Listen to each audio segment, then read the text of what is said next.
I don't know why I'm writing this. Maybe because I don't sleep much anymore, and when I do, I dream of the blood. Maybe I'm tired of carrying it alone. I haven't told a soul, not because I think someone would understand, but because there's nothing anyone can do about it now. He's gone, buried, and no one is going to find him. It happened back in the fall of 2012. I was 31 years old. My name's not important, and if you knew it, you wouldn't believe me anyway. At the time, I lived alone in a small town in northern Idaho, just south of the Canadian border. We had more trees than people and winters that lasted longer than they should. I worked part-time at a mechanic's shop and stayed out of trouble. I didn't drink, didn't hang out with anyone besides my dog, and didn't go looking for problems. But they came for me. The cabin wasn't even mine. It belonged to my Uncle Gary, who had died the year before from a stroke. He left it to my cousin Derek, but Derek lived out in Colorado and didn't want to deal with it, so he told me I could use it whenever I wanted. It sat empty otherwise, collecting snow and pine needles, tucked about 20 miles into the woods near Priest Lake. No cell service out there. No neighbors. The road to it was mostly dirt, rough and narrow, and impossible to drive on without four-wheel drive once the snow set in. That year, September came colder than usual. I remember it because I had to start splitting firewood earlier than I normally did. I made a trip up to the cabin with my dog, Buddy, one weekend to restock the firewood shed and check that the roof wasn't leaking. I was only planning to stay 2 nights, but I stayed longer. The first weird thing was the truck. I'd driven up on a Thursday evening, around 5 p.m., with a full load of dry wood in the back of my pickup. It took me about an hour and a half to reach the cabin. By the time I got there, the sun was dropping low behind the trees, and the air had that sharp smell of cold dirt and bark. I parked beside the cabin, let Buddy out to sniff around, and started unloading the wood. That's when I noticed the tire tracks. They weren't mine. My tires were all-terrain with a deeper tread. These were smooth, like standard street tires. They cut into the mud near the side of the cabin, forming a set of wide, slow arcs, and then disappeared back toward the road. Nobody was supposed to be out there. Nobody but me and whatever wildlife hadn't migrated yet. At first, I figured maybe Derek or someone from the county had stopped by to check on the place, though there'd be no reason. The tracks were at least a day old, maybe more, with the edges starting to crust dry. I didn't think much of it. Not then. That night, it rained. I had the fire going in the wood stove, and Buddy curled up beside it like always.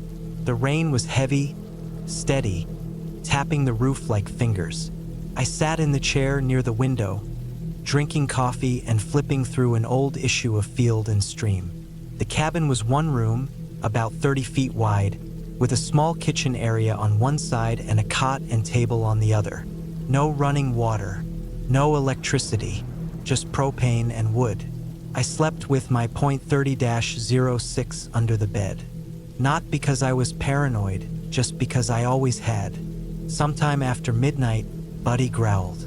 Not loud, just a low rumble, like a warning. I sat up. He was standing near the door, ears up, nose twitching. I stepped to the window and looked out, but the darkness was thick, made worse by the rain. I couldn't see more than 10 feet. Nothing moved. I waited. A minute passed, maybe 2. Buddy kept growling low and steady. Then suddenly he stopped, tail down, just quiet. I stood there another 10 minutes before going back to bed, though I didn't sleep much. The next morning, the ground outside was soaked and dark. I checked for prints but saw nothing fresh. Just the same tire tracks from before, now blurred by the rain. I spent the rest of the morning chopping and stacking wood, trying to ignore the nagging feeling in my gut. Around noon, I took Buddy for a walk down to the creek, about half a mile out. He was back to normal, running ahead, splashing in the shallow parts. I let my guard down again, figured maybe it was just a deer he'd heard last night. We got back to the cabin around 2 p.m., and that's when I saw the boot prints.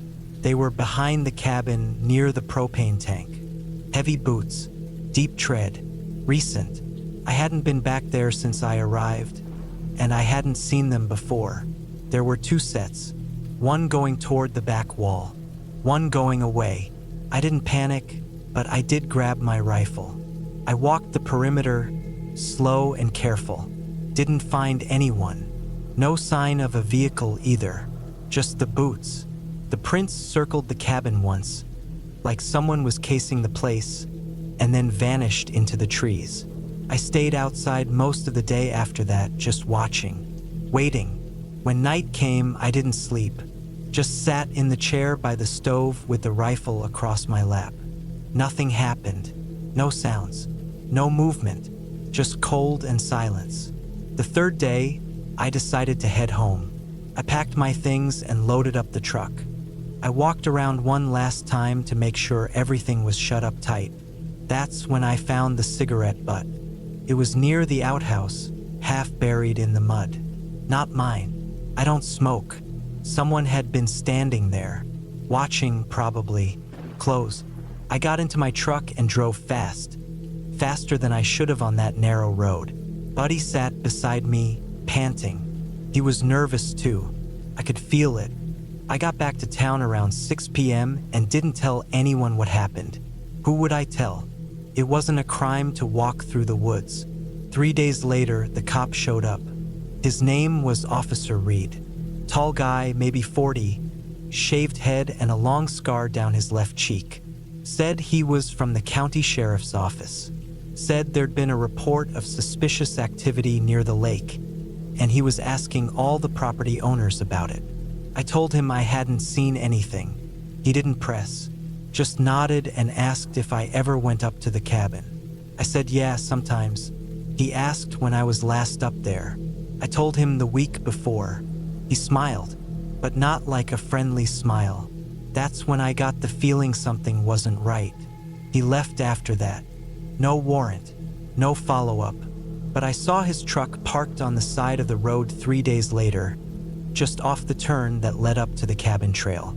That night, I went back. I waited until 11 p.m., then packed a flashlight, my rifle, and enough gear to stay hidden for a couple days. I drove a mile past the usual turnoff and parked deep in the trees. Walked the rest of the way in. Buddy stayed home. I didn't want him getting hurt. I got to the cabin around 2 a.m. No lights, no sound. I approached from the side and looked through the windows. He was inside, sitting at the table, drinking coffee like he owned the place. My place. I stayed low, watching. He had a duffel bag on the floor beside him, a gun on his hip, a radio clipped to his shoulder, but he wasn't talking into it. I waited 2 hours. He never left the table, just sat there, watching the door. That's when I realized he wasn't a cop, at least not a real one. No badge, no cruiser, just a county patch on a jacket and a fake radio that didn't blink. And that scar, it looked too perfect, like something done with makeup. I don't know why he was there, maybe looking for something, maybe watching me, but I knew one thing: he wasn't supposed to be. I circled the cabin and checked the truck parked out back. Idaho plates, no markings. In the bed were ropes, a shovel, 2 plastic drums, and something wrapped in a blue tarp. Pulled it open. It was a body, a woman, mid-30s, face beaten beyond recognition, zip-tied wrists, dead at least 2 days. I stepped back, breathing hard. That's when I heard the door creak open. He'd seen me. He came out fast, gun drawn, but I was already off to the side. I fired once. Missed. He ducked behind the truck and fired back. I dropped low, crawled to the corner of the cabin, and waited. My heart was hammering so loud I thought he'd hear it. He moved slow, methodical, circling toward me. When he came around the corner, I was ready. I fired twice. The first shot hit his shoulder. The second hit his chest. He went down hard, clutching at the wound. Tried to reach for his gun again. I kicked it away and held mine on him. He was still breathing, barely, eyes wide. lips moving but no words coming out. I looked down at him for a long time. Then I dragged him into the woods. Took me 6 hours to dig the hole. I buried him deep, then the girl too. I cleaned the truck, burned the tarp, and dumped the duffel in the river. When I left, I wiped the place clean, bleached the floors, burned the mattress, took down the number plates and scratched them up. Then I drove the truck 50 miles south and left it in a grocery store parking lot. I never heard a word about him after that. No missing cop reports, no news stories, nothing. It was like he didn't exist. I think he was part of something bigger. Maybe a drifter posing as a cop. Maybe worse. Maybe someone with power who knew how to disappear. Or maybe the body in the tarp was someone who would have gotten him caught. I never went back to that cabin. Sold the truck a month later. Got rid of my phone. Moved to a different town and started over. I still think about it, though. Sometimes I wake up and think I see him standing at the foot of the bed, soaked in blood, reaching for his belt. But he's not there. He's still in the ground, somewhere in those cold woods, under a pine tree that no one's ever going to look under. And if someone does find him one day, they'll never know who he was, or what he was doing in that cabin. But I do, and now you do too.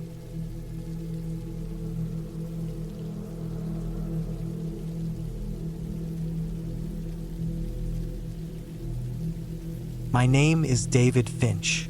I was 36 when this happened, and I haven't told many people about it. It's not the kind of story you casually drop in a conversation. I wasn't hallucinating. I wasn't lost. Nothing supernatural happened.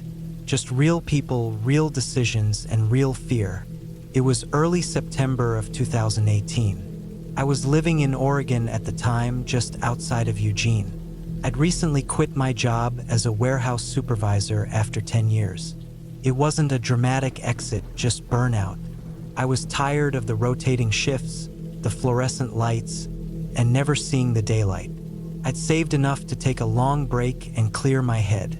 No obligations, no pressure, just time. I'd always liked the idea of being alone in nature. As a teenager, I used to spend weekends hiking with my uncle up near Mount Hood. He had this way of making the forest feel like a second home, comfortable, quiet, and somehow more honest than anything back in town. After quitting, I packed up my old Nissan Frontier and decided to take a solo trip up to the Deschutes National Forest. I didn't plan anything fancy, just some basic gear, a tent, canned food, and a folding chair. I'd be out there 3 or 4 nights, tops. The first 2 days were great. I set up camp a few miles off a dirt trail near Crescent Lake. The weather was cool and dry. I went on long hikes, cooked beans and sausage over a small camp stove, and read an old book I'd been meaning to finish. I saw a few other hikers in the distance now and then, but nobody came near my camp. It was quiet, perfect. On the 3rd morning, I decided to try a longer hike off one of the side trails. I'd seen a small marker on my map, just a dotted line heading toward a ridgeline that looked interesting. It wasn't a named trail, but I figured I'd follow it for a couple of hours and then circle back. I left my tent and most of my gear behind. Just packed a small day pack with a water bottle, jerky, a flashlight, and a folding knife. It was cloudy that morning, and there was a dampness in the air that made everything smell like moss and pine needles. I started the hike around 10 a.m. The trail was narrow and overgrown in places, but I followed it without much trouble. Around noon, the terrain started changing. The trees grew denser, the canopy darker. I passed a dry creek bed, then another. That's when I noticed something odd. Faded wooden boards nailed to a tree. They weren't signs exactly, just slabs of wood, nailed vertically, one above the other. No writing, no symbols, just there. I don't know why, but it made me stop. They weren't new. The nails were rusted, and the boards were splintered and gray. They didn't look like part of any trail system I'd seen before. I pressed on. Another 30 minutes, and the forest opened up a bit. I saw the roof of a structure maybe 70 yards to my left, hidden among the trees. I wasn't expecting a cabin out there, nothing on the map showed one. But there it was, old, sagging, and sun-bleached. The roof looked half-collapsed, and the chimney was missing a few bricks. I stood there staring at it. I should have turned around right then, but I didn't. Curiosity pulled me closer. The grass around the place was knee-high. The front door was missing, just a black rectangle hanging open, with part of it splintered on the ground nearby. The windows were broken or boarded. I could smell something faint, something old and dry like rotten wood and trapped air. I stepped inside. The cabin was small, maybe 20 feet wide and 30 feet long. It had one main room with a table, a rusted stove, and a few overturned chairs. A set of stairs led up to what must have been a small loft. The floor was warped and soft underfoot, and spiderwebs hung in the corners like curtains. There were things left behind. Coat still on a hook, a pair of boots under the table, a lantern on the floor, cracked but intact. None of it looked new, but none of it looked ancient either, like someone had just walked away a decade ago and never came back. I walked through slowly, trying not to step on any nails. I reached the back of the cabin, where a smaller door led into what looked like a pantry or closet. It was empty except for shelves covered in dust. But there was something strange. Scratches. Long, deep grooves on the inside of the door. Not claw marks. More like someone had dragged a metal object or maybe even fingernails across the surface repeatedly. The wood was splintered where it met the frame, like it had been kicked or forced shut too many times. I backed out of that little room, suddenly feeling cold despite the air being still.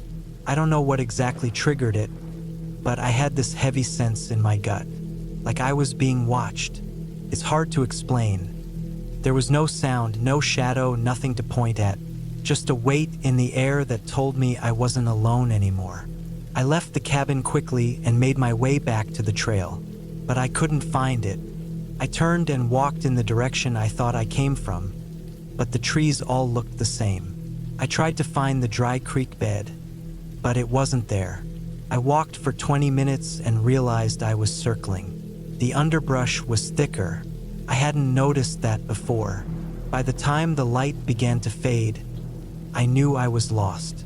I had a flashlight, thankfully, but I didn't want to use it too early.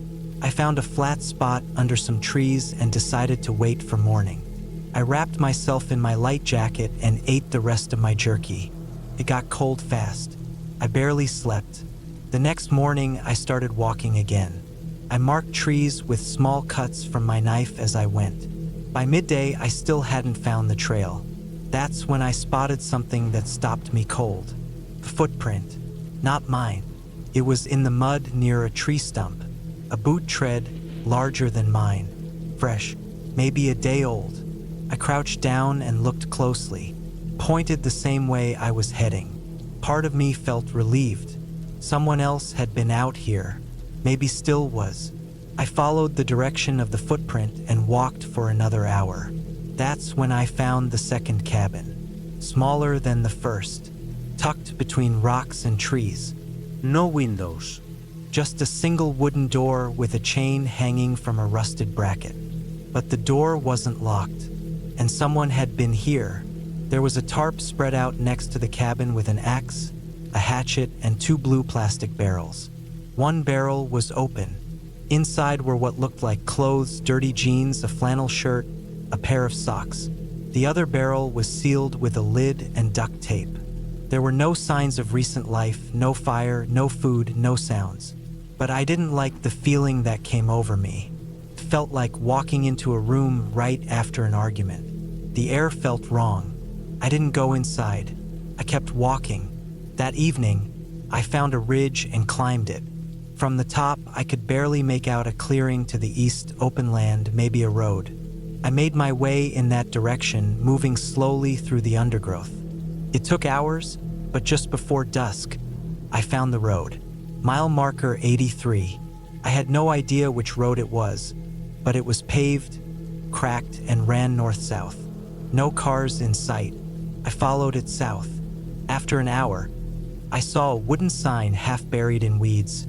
Cedar Hollow, 11 miles. I walked all night. Around 4 a.m., I saw headlights. A truck passed, then braked and reversed. A man in his 50s with a tan ball cap offered me a lift. I climbed in without a word. He didn't ask many questions. I told him I'd gotten turned around on a hike. He dropped me off at a gas station in a small town called La Pine. I used a payphone to call a friend who lived nearby. He picked me up, and that was that. Or it should have been. A week later, I went back. Not into the forest, just to ask around. I stopped at the local sheriff's office and said I thought I'd seen an old hunting cabin in the woods, maybe abandoned. I didn't mention the barrels, just said I was curious. The deputy behind the counter frowned. There used to be logging sites out there, a few shacks and bunkhouses from the 60s. Nothing official now. He didn't offer more, and I didn't push it. Back home, I did some digging online. Old maps, logging records, even crime reports. I didn't find anything specific, just stories, rumors really, about poachers, illegal grow sites, and missing hikers in that part of the forest.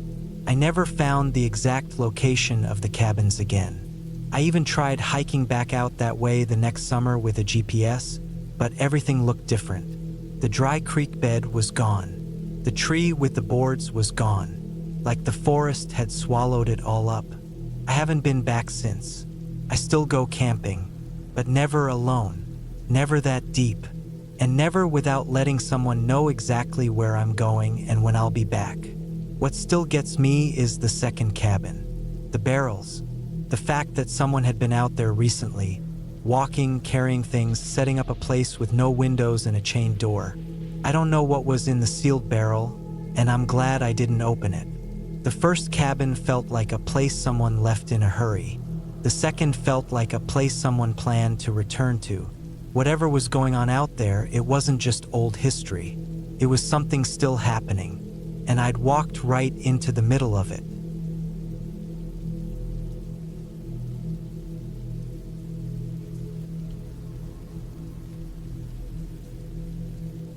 It was the fall of 1998 when I first set foot on my grandfather's farm in the heart of Nebraska. I was 28 then, and city life had worn me down. Long hours behind a desk, endless noise, and people who never seemed to stop talking. I needed space, a break from everything. My grandfather had passed a few years before, leaving the land to me in his will, and now I was finally ready to claim it. The farm was far out, miles from the nearest town. The closest neighbor was almost a mile away. I liked it that way. The old farmhouse was sturdy but weathered. Paint peeled from the wooden siding. The porch creaked with every step, and the windows were smudged and cloudy. I was alone except for the dog I had brought along, an old border collie named Jake who had been my companion since childhood. Jake was quiet but alert, and he seemed to understand the seriousness of this trip. The first few days were spent cleaning and fixing up the cabin my grandfather had built years ago near the edge of the property. It was a small, simple place, but it had character: rough-hewn logs, a stone chimney, and a patchwork roof that the wind had battered over time. Inside, there was a wood stove for heat, a rickety table, and a few old chairs. I liked the isolation. No distractions. No noise but the wind through the trees and the soft rustle of the wheat fields. I was planning to stay for a few weeks, maybe longer, to figure out what I wanted to do with the place. Farming was hard work, but it felt honest, something real. My grandfather's diary, found in a drawer, told stories of the land, the seasons, the struggles of drought and winter, the pride of harvest. I felt connected to him, and that gave me a kind of peace. But peace is fragile. The nights were something else entirely. Without the city's glow, the darkness around the cabin was so complete it pressed down on me. The moon hung low some nights, pale and cold, but often the sky was starless. the clouds thick and heavy. The wind would whistle through the trees and the old fence posts, sounding like whispers in the dark. I kept a lantern on the porch, and every night I would light a fire in the stove to keep the cold at bay. Jake slept at my feet, his ears twitching at every little sound.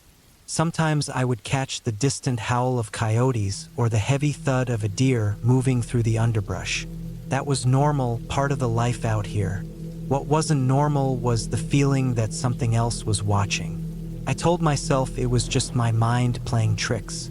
Maybe loneliness made me imagine shapes in the shadows, or a tree branch scraping the window sounded like footsteps. But one night, that feeling became too strong to ignore. It was a chilly night, early October, with a sharp wind cutting through the trees. I was sitting by the stove, reading by the flickering light. Jake was restless, his low growl vibrating in his throat.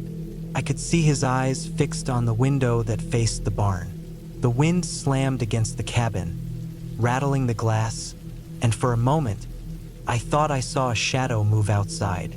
I grabbed my old hunting rifle from the corner. My grandfather had taught me how to handle it years ago, and quietly made my way to the door.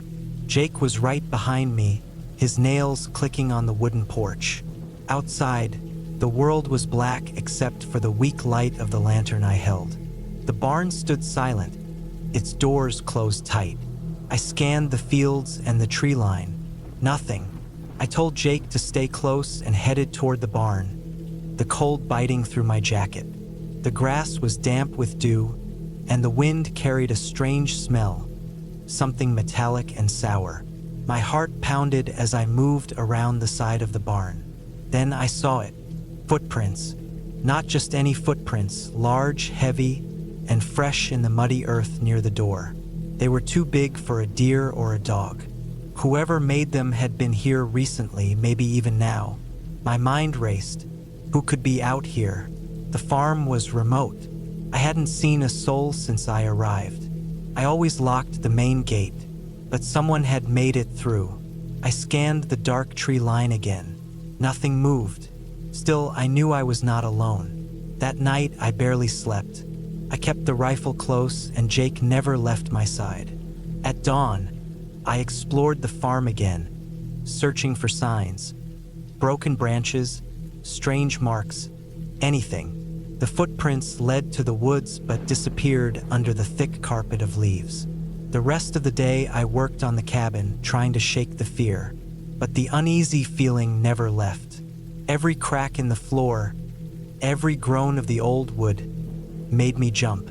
On the third day, I found a piece of cloth snagged on a fence post near the field's edge. It was dark green and smelled faintly of smoke. I recognized it immediately, the kind of jacket hunters wore, but I hadn't told anyone I was coming here, and the nearest hunter's camp was miles away. I knew then I had to be more careful. I stayed inside after dark, boarding up the windows a little with spare wood I found in the shed. Jake seemed to understand too. He growled whenever I glanced outside. A week passed like that, tense and silent except for the sounds of nature and my own thoughts. I started keeping a journal, writing down what I saw, what I felt. It was a way to stay sane. Then, one evening as the sun set in a dull orange haze, I heard the truck. At first, I thought I was imagining things, but the rumble grew louder until it was clear.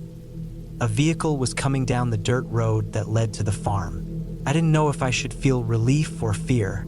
I grabbed the rifle and stood near the window, watching. The truck pulled up slowly, dust kicking up behind it.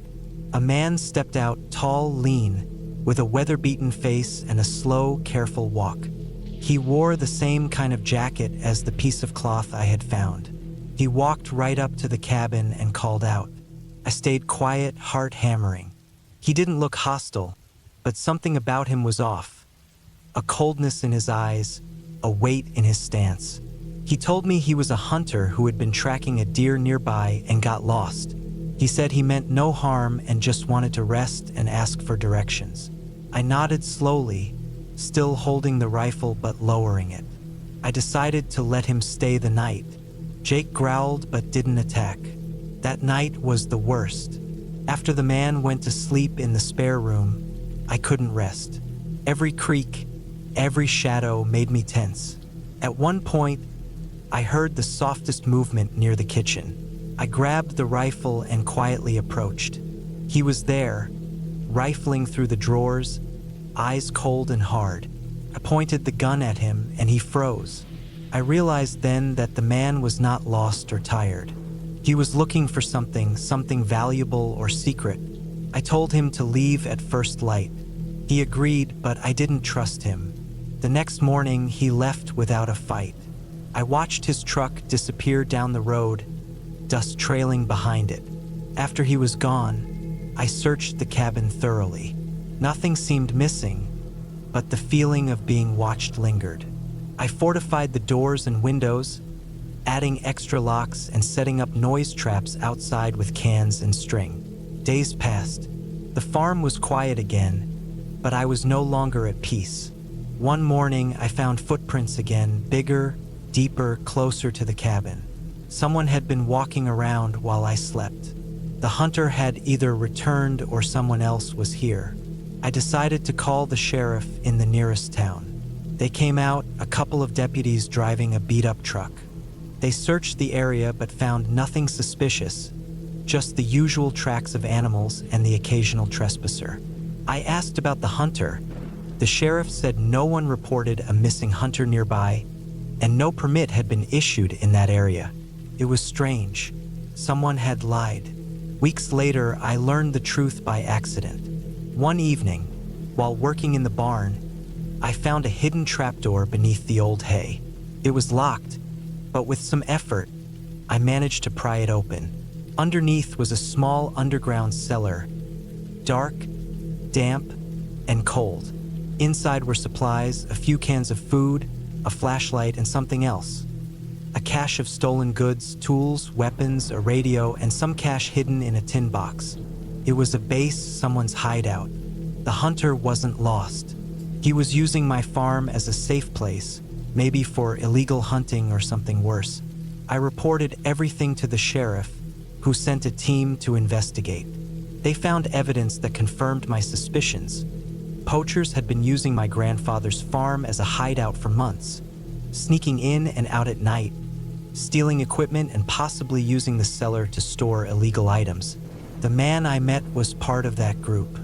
After the police cleared the area, I felt a heavy weight lift from my shoulders. The farm was mine again, safe and quiet. I stayed on the land for years after that, repairing the farmhouse, planting crops, and living simply. The scare made me appreciate the peace even more.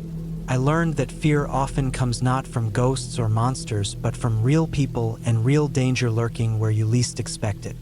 The farm taught me to be alert, to respect the land and its silence, and to trust my instincts. I never saw the poachers again, but the memory of those dark nights stayed with me. A reminder that some places hold secrets, and sometimes you are never truly alone.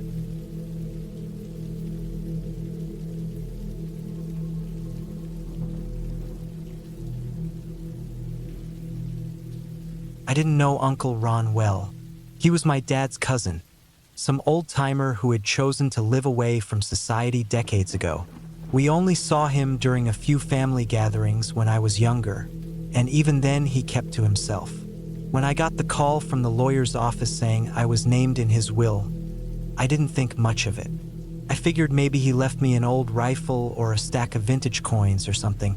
Turns out he left me his cabin. I was 35, recently laid off from a management job at a manufacturing plant in Oregon. No wife, no kids. It felt like life had hit pause. So when I found out I had a piece of property waiting for me up in northern Montana, near the tree line just below the Bob Marshall Wilderness, I figured, why not? I packed my truck, took 2 weeks worth of food and gear, and drove northeast. It was late September 2022. The air had just started to turn. The trees were yellowing, and snow was probably no more than a month away. The cabin was about 5 miles from the nearest paved road, reachable only by a dirt path that climbed and wound into the forest. I had to slow to a crawl for the last mile as the road narrowed and potholes grew into trenches. When I finally pulled up, I wasn't disappointed. The cabin was sturdy, 2 stories with a metal roof, a small woodshed off to the side, and a porch that overlooked the tree line. It was clear Uncle Ron had built it to last. It had its own well, a hand pump, and a propane tank around the back. No internet, no phone signal, no nearby neighbors. Just wilderness. I had come expecting a rustic experience, and that's what I got. The inside was cold, the floorboards a little warped, but everything was clean. Uncle Ron's belongings were still there. Worn flannel shirts, books stacked on a shelf, jars of dried herbs, and knives. So many knives. Hunting knives, folding blades, and even an old machete. I found an old journal, but it was more of a weather log than anything. Just entries like, "Clouds came in fast," or "Elk tracks east of the ridge." The first few days were quiet. I woke up early, chopped wood, cooked eggs and beans on a camp stove, and read. I'd sit on the porch wrapped in a blanket, watching the sun pull shadows across the pines. I hiked a few of the trails Uncle Ron had cleared and flagged with orange tape. The forest was silent, like it was waiting for something. It was on the 4th night that I noticed the smell. It hit just after sunset. I was sitting by the fire inside, reading with my back to the door, when something rotten drifted through the air. Not quite sewage, not quite dead animal. Somewhere between the two, sharp and thick like it was clinging to the walls. I stood up and checked around, but I couldn't find the source. Outside, the woods were still. Nothing moved. No wind, no crickets. I figured maybe it was a skunk or something nearby that had died, and went to bed. The next morning, I found the back screen door torn off. Not pried, torn. The wooden frame had splintered like it had been pulled from the wall. Claw marks, thin, sharp ones, ran across the siding. Not bear claws. I'd seen bear damage before on trash cans and cabins. This looked more precise, deliberate. I checked the woodshed. 2 logs had been removed from the stack and laid flat in the clearing like someone had sat on them, side by side. There were no tracks in the dirt, just indentations like something heavy had rested there. I told myself it was just some animal. A bobcat maybe, or a cougar. They were around this area. I wasn't about to panic over some scratches. That night, I left the lights off and sat near the front window with my flashlight off, watching. It was after midnight when I saw movement at the tree line. Something tall and thin. It didn't walk right. It moved one leg forward and then paused, like it was learning how to walk. Then the other leg followed, stiff and slow. Its shoulders were too high, and the arms hung lower than they should have, almost to the knees. I couldn't see its face in the dark, just the outline of a person or something pretending to be one. It didn't come any closer. It just stood there in the shadows, watching. I didn't move for over an hour. My hands were sweating, and my knees were shaking, but I didn't dare shift or make noise. Eventually, it turned and slipped back into the trees. I locked every door, every window. I pushed furniture against the front and back doors. I didn't sleep. In the morning, I walked out to where I'd seen it. There were broken branches and prints in the moss. Not boot prints. Bare feet, wide and long, with toes too far apart. Whatever had been out there wasn't wearing clothes. That day, I loaded my rifle and carried it with me everywhere, even to the outhouse. I didn't leave the clearing. I didn't hike. I didn't sit on the porch. I just waited, listening to the woods. At night, it came back. This time, it circled the cabin. I could hear it. Slow footsteps crunching twigs. Sometimes it would stop for minutes at a time, and the silence would stretch so long I thought it had left, until the sound came again, closer. I heard it behind the kitchen wall, then at the window. I didn't look. It didn't try the doors that night, but something scraped across the roof in the early hours. Something with nails. By the 6th day, I was running on fumes. My nerves were fried, my hands shaking constantly. I barely ate. I tried using my radio, but the batteries were low, and all I got was static. I couldn't get a signal to call anyone. I kept thinking about leaving, about jumping in the truck and tearing down the mountain road. But part of me was afraid of what I'd see on that road, or what might follow. On the 7th night, it knocked. Just once. A soft knock at the back door. I was sitting in the living room, rifle in hand, when I heard it. A single knock, then nothing, then again, slower. The worst part? It sounded human, like knuckles, not a branch tapping, not a rock falling. I didn't respond. I didn't breathe. 10 minutes later, the front door creaked. I had pushed the bookshelf and a chair against it, but it groaned under pressure. Not like something slamming into it, but steady pressure, like someone leaning their weight against it, testing the frame. Then silence. For 3 hours, nothing happened. I sat in the middle of the cabin with every light off, rifle pointed at the door. At some point, I dozed off sitting up. When I woke, it was dawn, and the front door was wide open. The bookshelf was pushed aside. No scratches, no splinters. Just open. There was no wind that night. No way that door opened on its own. I stepped onto the porch with my rifle up and scanned the treeline. Nothing. But on the far end of the yard, near the log pile, was something new. A rabbit, skinned, hanging from a stick. It was fresh. Blood still dripped onto the ground. I knew then that it wasn't just watching me anymore. It was playing with me. I made my decision. I was leaving. I packed everything, food, gear, weapons, into the truck. Took less than an hour. I didn't bother cleaning up. I didn't shut off the gas. I didn't care. I just got in, started the engine, and backed out. I hadn't driven 50 yards down the trail when I saw it. Standing in the middle of the road. It was taller than a man. Pale, nearly hairless skin. Long arms. Its head tilted too far to one side, like a dog hearing a strange sound.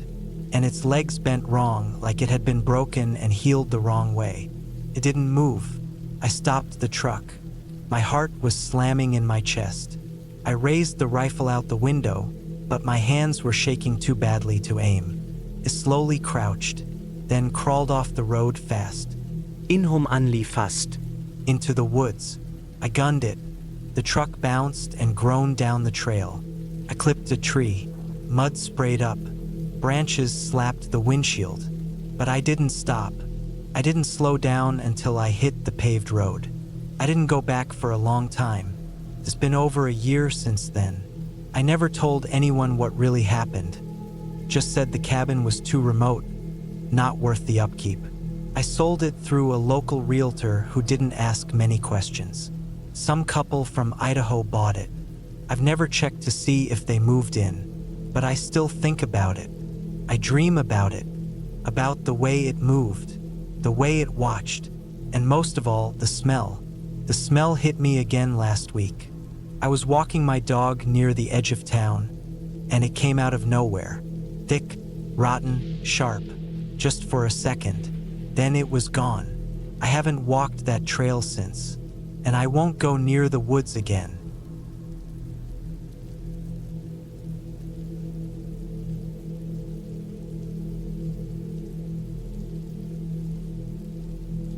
It was early October of 2013 when I drove up to the Peak District to spend a long weekend in a small wooden cabin I'd rented through a website that doesn't even exist anymore.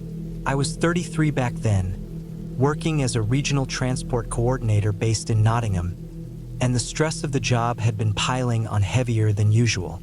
I'd always preferred solitude over social gatherings, so a quiet escape up into the hills felt like the only thing keeping me together at that point. The cabin sat just west of Hope Valley, about 10 miles off the A6187. It was tucked down a narrow gravel road that dipped through a patch of forest and opened out into a clearing near the edge of a steep drop overlooking the valley below. You couldn't see any other homes or people from there, and the trees swallowed up most of the outside world once you passed the gate at the edge of the private lane. The cabin itself was basic, just a square-shaped wooden box with a tin roof and small porch. Inside, there was a single bedroom, a little bathroom with a composting toilet, and a main room that combined a kitchenette, a table, and a narrow wood-burning stove set into the wall. No TV, no internet, and barely any mobile signal. That was exactly what I wanted. I got there on a Thursday evening, just as the sun was starting to dip behind the hills. The air was already cold, and the wind had that brittle, dry quality that hinted at an early winter. I parked my car in the gravel area behind the cabin, pulled my rucksack and cooler from the boot, and carried everything inside. There was no check-in. I'd already paid online. The key had been posted to me in a padded envelope 2 days before I arrived. The man who rented it out, George, I think his name was, lived in Sheffield and only came by to clean between bookings. The first night was quiet. I made tea, lit the stove, and ate sandwiches I'd made that morning. The wind howled for a bit outside, knocking branches against the walls and making the trees creak. But that was about it. I read for an hour by torchlight and then slept on the creaky bed with 3 blankets piled on top of me. Friday morning, I woke early to the sound of something knocking faintly on the outside wall. It wasn't sharp enough to be a person, more like a branch or maybe an animal brushing past. I stepped outside, and the cold hit me like a slap. Frost coated the grass, and the sky was gray with low clouds sitting on the treetops. I made coffee on the camping stove and walked around the clearing. The trees were dense on all sides, except the slope facing the valley, which gave a long view down into the lowlands below. There was no wind that morning, which made everything feel still and muffled. The only odd thing I noticed was a set of small footprints, barefoot, I think, pressed lightly into the frost behind the cabin. They weren't big enough to be mine and looked too small for an adult. They curved away from the cabin and vanished into the woods. My first thought was a deer or maybe a stray dog, but there weren't any pads or claws, just faint toe impressions. I figured I was imagining it, or that the frost had distorted whatever had been there. I spent the day walking part of the Pennine Way Trail, then circled back in the afternoon to the cabin. When I got back, the wind had picked up, and it started drizzling. Not hard, just enough to make everything slick and cold. I changed into dry clothes, reheated a tin of stew, and spent the evening by the stove again, reading and writing notes in a small leather-bound book I'd brought to clear my head. The rain fell harder after dark, and the wind picked up speed, rattling the tin roof and moaning through the trees. Sometime after midnight, I woke to a noise that I didn't recognize. It wasn't the wind or the rain or the usual shifting of the wooden walls. It was a soft scraping, like fingers dragging slowly across the outside of the cabin wall. I lay still for a minute, trying to tell myself it was just a tree branch. But then I realized it was moving, slowly, around the cabin, not quite circling, but following the wall. I got out of bed and stood barefoot on the cold wooden floor, listening. The sound paused for a few seconds, then picked up again on the opposite side of the cabin. I couldn't see anything from the small window. It was too dark, and the glass was fogged over. I considered turning on my headlamp and stepping outside, but something in me resisted. Instead, I sat on the edge of the bed and waited. Eventually, the sound faded, and the wind returned to being the only thing I could hear. I barely slept the rest of the night.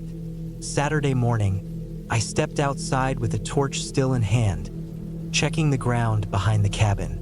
More frost, more faint footprints, barefoot. They circled the back of the cabin, then vanished into the trees again. I followed them for maybe 30 meters before they dissolved into damp soil and dead leaves. I don't know why I didn't leave then. Maybe I told myself it was just some kid messing around. Maybe I thought it was an animal with a weird gait. Or maybe I just didn't want to admit I was afraid of being alone. Whatever the reason, I stayed. but I kept the fire burning longer that day and left the torch on near the window.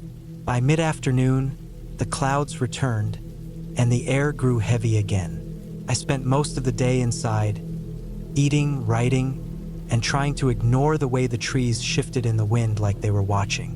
Around 5 p.m., I was cleaning dishes when I noticed movement near the edge of the clearing. It was a woman. She stood just beyond the tree line, where the grass turned into brush and slope. She wasn't moving, just standing. Her arms hung at her sides, and she was barefoot. Her long brown hair was wet and matted, hanging down over her shoulders. She wore what looked like a long, pale gray dress or nightgown. The way she stood, so still and distant, made something crawl up my spine. I didn't go outside. I just stood behind the window, staring, hoping she'd move or wave or call out. She didn't.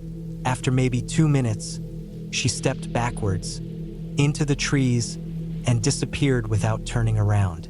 I didn't sleep at all that night. Sunday morning, the wind had dropped. The frost was thicker.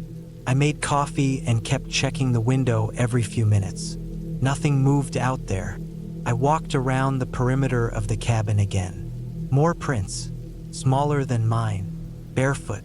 I followed them deeper into the woods this time.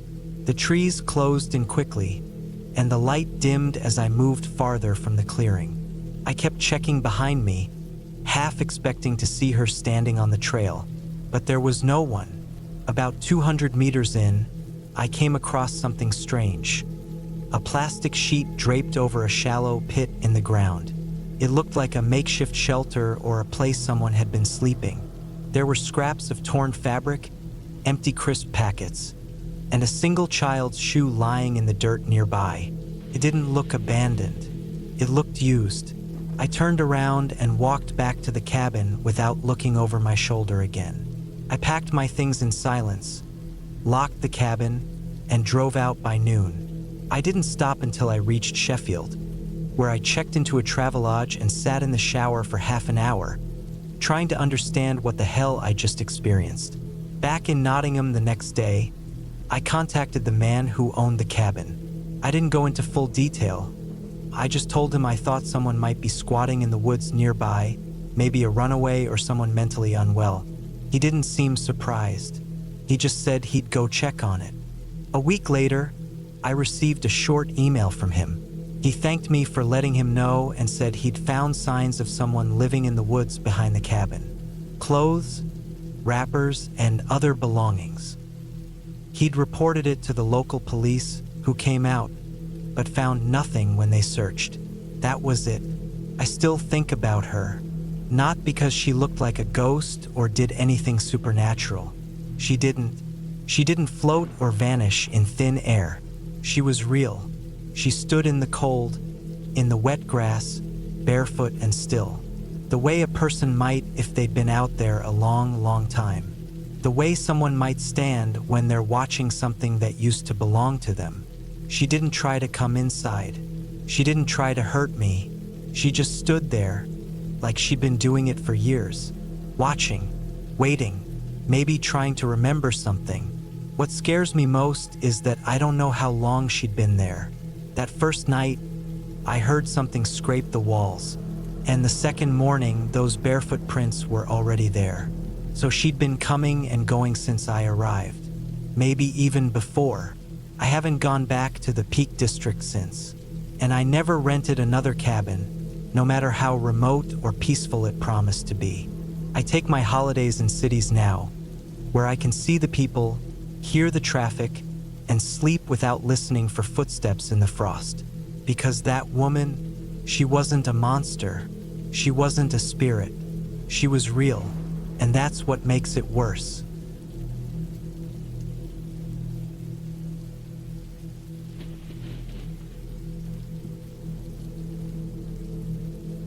I remember the trip clearly, as if it had happened yesterday, though it was nearly a year ago now. I was 32, tired of city life, and hungry for the silence of the woods. I grew up hunting with my father when I was younger, but life's demands pulled me away from that world. So that October, I decided to take a solo trip into the forests of northern Idaho, renting a small hunting cabin far from any town. The cabin was nothing fancy. A small wooden shack, built in the late 70s, made from rough-cut logs with a steep metal roof and a narrow porch. It sat near a bend in a river, surrounded by towering pines and thick underbrush. The owner told me it was isolated. The nearest neighbor was at least 5 miles away, and cell signal was spotty at best. Exactly what I wanted. I packed my gear carefully, my hunting rifle, a good supply of food, a couple of knives, warm clothes, and my trusted old flashlight with fresh batteries. I also brought an old gas lantern and a small wood stove that I could light inside to keep the cabin warm. The nights were supposed to be cold, down in the 30s and 40s, maybe colder. The drive there was long and tiring. The paved road gave way to dirt and gravel paths, twisting through dense woods. I stopped a few times to take in the silence and the smell of pine and wet earth. As I pulled up to the cabin late in the afternoon, the sun was just dipping behind the hills, throwing orange light across the forest. The first night was uneventful. I made a fire in the small stove, heated up some canned beans, and drank black coffee from a thermos. Outside, I heard the usual forest sounds: distant hoots of owls, the rustling of small animals, the sharp crack of twigs under unseen feet. It was calming, like the world had slowed down. I slept on a creaky cot inside the cabin, wrapped in a heavy blanket. The next day, I set out before dawn, rifle slung across my back, boots crunching through frost-covered leaves. The forest was a mixture of evergreens and aspens, the yellow leaves fluttering gently in the wind. I had planned to hunt deer, knowing this area was rich with them. I moved quietly, careful to avoid snapping twigs or breaking branches. I saw tracks, fresh deer prints in the soft mud near the riverbank. My heart raced a little, but I reminded myself to stay patient. I settled into a makeshift blind near a small clearing, waiting. Hours passed. The sun rose high and then started to sink again. No deer came close enough. I decided to return to the cabin to rest and plan for the next day. As I walked back, I noticed something odd. Footprints not like deer or any animal I knew. Human footprints. Large, deep impressions in the mud, partially covered by fallen leaves, heading parallel to the river but away from the cabin. I stopped and stared, heart pounding. They looked fresh, maybe from the day before or earlier. I was alone here. The nearest cabin was miles away. Who could be walking through this part of the woods? I knew this area was used by hunters and fishermen, but it was early in the season, and I had heard no sign of anyone else. That evening, back at the cabin, I kept my rifle close and double-checked all the locks and latches on the windows and door. I tried not to let my mind wander to dark places, but the image of those footprints stayed with me. I sat by the stove, nervously sipping my coffee. Around midnight, I heard it, a faint noise, like something scraping outside the cabin. I froze. The wind had died down, and the forest was eerily quiet except for that scraping sound. It stopped and started again, irregular and soft. I crept to the window, peering out through the cracked curtain. The moonlight barely penetrated the thick trees, but I could make out the shadows of branches swaying gently. I strained my eyes, waiting for any sign of movement, but nothing appeared. The scraping stopped. I listened for any other sounds, footsteps, voices, anything. Silence. I went back to my cot but didn't sleep well. Every little noise made me jump, and I found myself checking the windows again and again. The next morning, I decided to investigate those footprints more carefully. I packed some water, my hunting knife, and a small first aid kit, just in case. I followed the trail along the river, moving cautiously. The footprints led deeper into the woods, away from the main trail and any clear path. They were large and heavy, the print of boots or thick shoes, possibly rubber. After a mile or so, I found signs of a fire, a small circle of blackened stones, ashes cold but still present. Nearby, some torn pieces of cloth and a broken plastic bottle. I felt a chill. Someone had been here recently, not far from my cabin. But who? I hadn't seen any car or truck nearby. No one else had passed me on the road. I took some photos with my phone, careful to keep it off as much as possible to save battery. I considered heading back, but my curiosity got the better of me. I followed the prints further. The trail led to a shallow ditch beside the river. In the mud, there were drag marks, like someone or something heavy had been pulled across the ground. It looked fresh, the mud still soft and wet. My heart hammered in my chest. I thought of all the news stories about people going missing in the wilderness, sometimes victims of violence or worse. The forest suddenly felt less like a peaceful refuge and more like a trap. I returned to the cabin quickly, locking the door behind me. I checked my rifle and decided to stay inside for the rest of the day, avoiding wandering too far. That evening, the wind picked up, rattling the windows and making the old cabin creak. I piled wood on the stove, keeping the fire bright. I ate cold canned soup, trying to steady my nerves. Around 10 p.m., I heard the scraping sound again.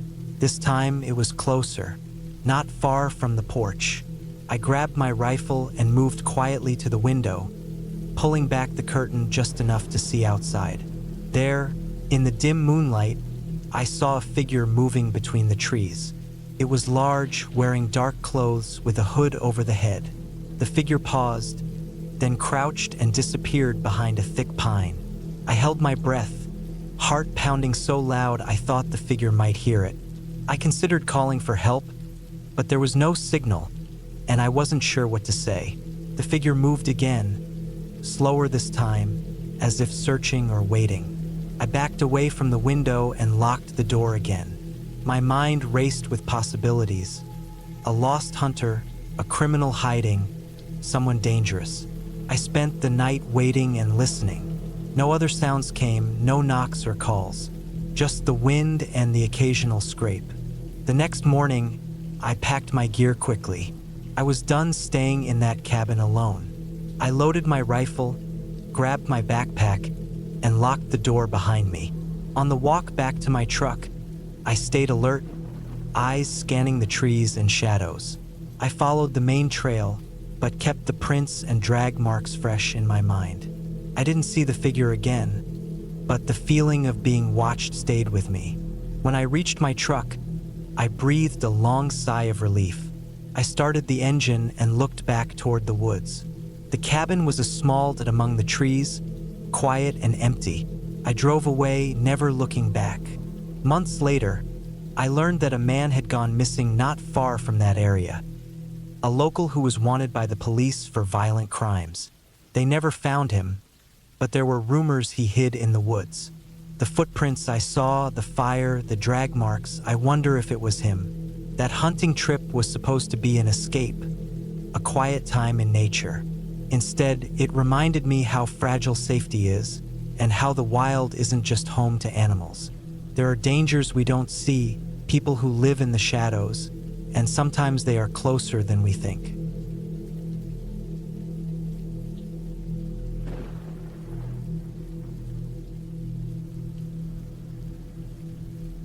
It was the fall of 2017. I had just turned 31 and was in between jobs after quitting a sales role I couldn't stand.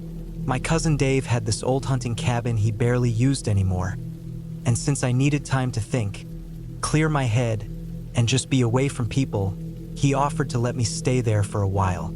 I didn't ask too many questions. I just packed a few clothes, some food, and my old hunting rifle and drove up north to the forests near Lac du Rocher in Quebec. The cabin was deep in the woods. No cell service, no electricity, just a small gas generator for a few lights at night and a hand pump for water. The road that led to the cabin was gravel and got worse the farther you went. The last few hundred feet you couldn't even drive. I had to park and walk the rest. It was quiet, no traffic sounds.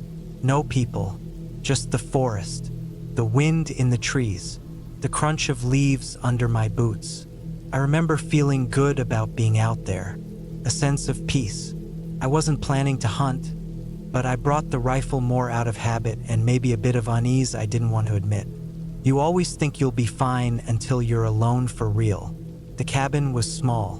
One room, a fireplace, a cot, a wood stove, and a small shed out back where Dave kept tools. Nothing fancy, but it didn't need to be. It was dry and safe, and that was enough. The first few days passed slowly. I spent the mornings cutting firewood or hiking around the area. I'd read, nap, write in an old notebook, or just sit on the porch and listen to the woods. The nights got cold fast, and the forest felt a lot bigger and darker once the sun went down. The kind of darkness you don't get near cities, so black you can't see your own hand. But I liked it. I liked how it made me feel small.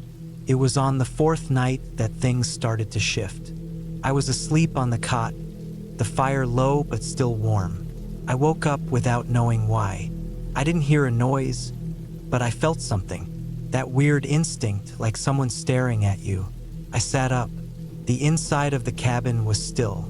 I reached over and turned on the little lantern. I got up and checked the door. Locked. I looked out the front window. Nothing but trees and blackness. I told myself it was just nerves and tried to lie back down, but I couldn't sleep. The next morning, I walked the property. I thought maybe an animal had come by, maybe a bear or a moose. I didn't see tracks, but it had rained a bit overnight, and the ground was soft. You'd expect to see something. I didn't. That afternoon, I went out farther. There was an old logging trail that went a few kilometers out past the cabin and curved near the lake. I took the rifle with me and followed the trail for maybe 2 hours. I didn't see much. A few squirrels. No signs of other people. No tire tracks. No trash. Nothing that made me feel any better. That night, I built a bigger fire and kept the lantern on longer than usual. I locked the door and kept the rifle next to the cot. I told myself again it was nothing, just my mind adjusting to the quiet, just the lack of noise playing tricks. But the next night, I knew it wasn't in my head. It was around 1 a.m. I hadn't fallen asleep yet. I was lying on the cot staring at the roof when I heard something outside. It was faint but clear, a crunch like footsteps on leaves. I sat up. I listened. It happened again. Slow steps. Not heavy, not fast, just slow. Someone walking. One step, then a pause. Another, closer, then quiet. I stayed frozen for a long time, not sure if I should turn on the light. I didn't move at all. I don't know how long I sat there. Maybe 20 minutes, maybe more. I didn't hear the steps again. When the sun came up, I went out and looked around the cabin. This time I saw it. Footprints. They weren't mine. They came in from the trees near the back of the shed. They circled the cabin once, then stopped near the front steps.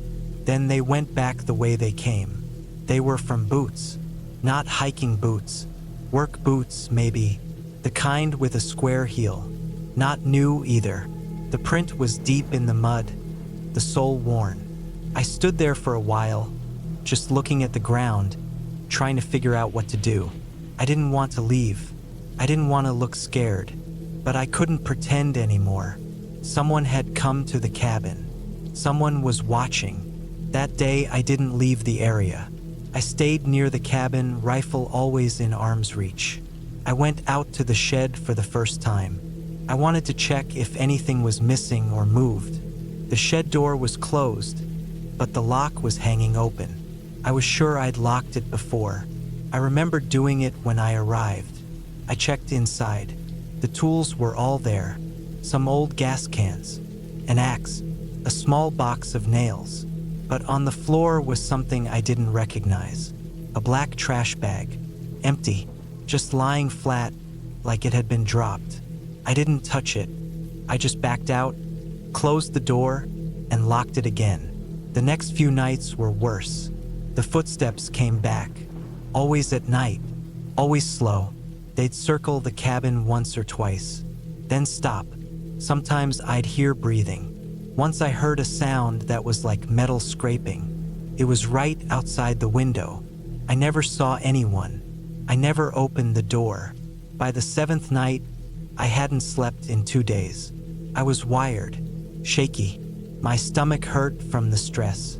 I thought about calling Dave, but there was no service. I'd have to walk out, drive back into town. I almost did. I had my bag half-packed, but I stopped myself. I don't even know why. Maybe pride. Maybe I thought I could handle it. That night, the steps came earlier. Around midnight, I turned off the lantern and waited. I had the rifle in my hands, but I didn't want to fire unless I had to. I didn't want to kill someone just for walking near my place. But this time, it was different. The steps didn't just circle. They stopped at the door. Then came a slow, hard knock. 3 times. I didn't move. I didn't even breathe. I sat on the cot, holding the rifle tight against my chest, listening. Another knock, then silence.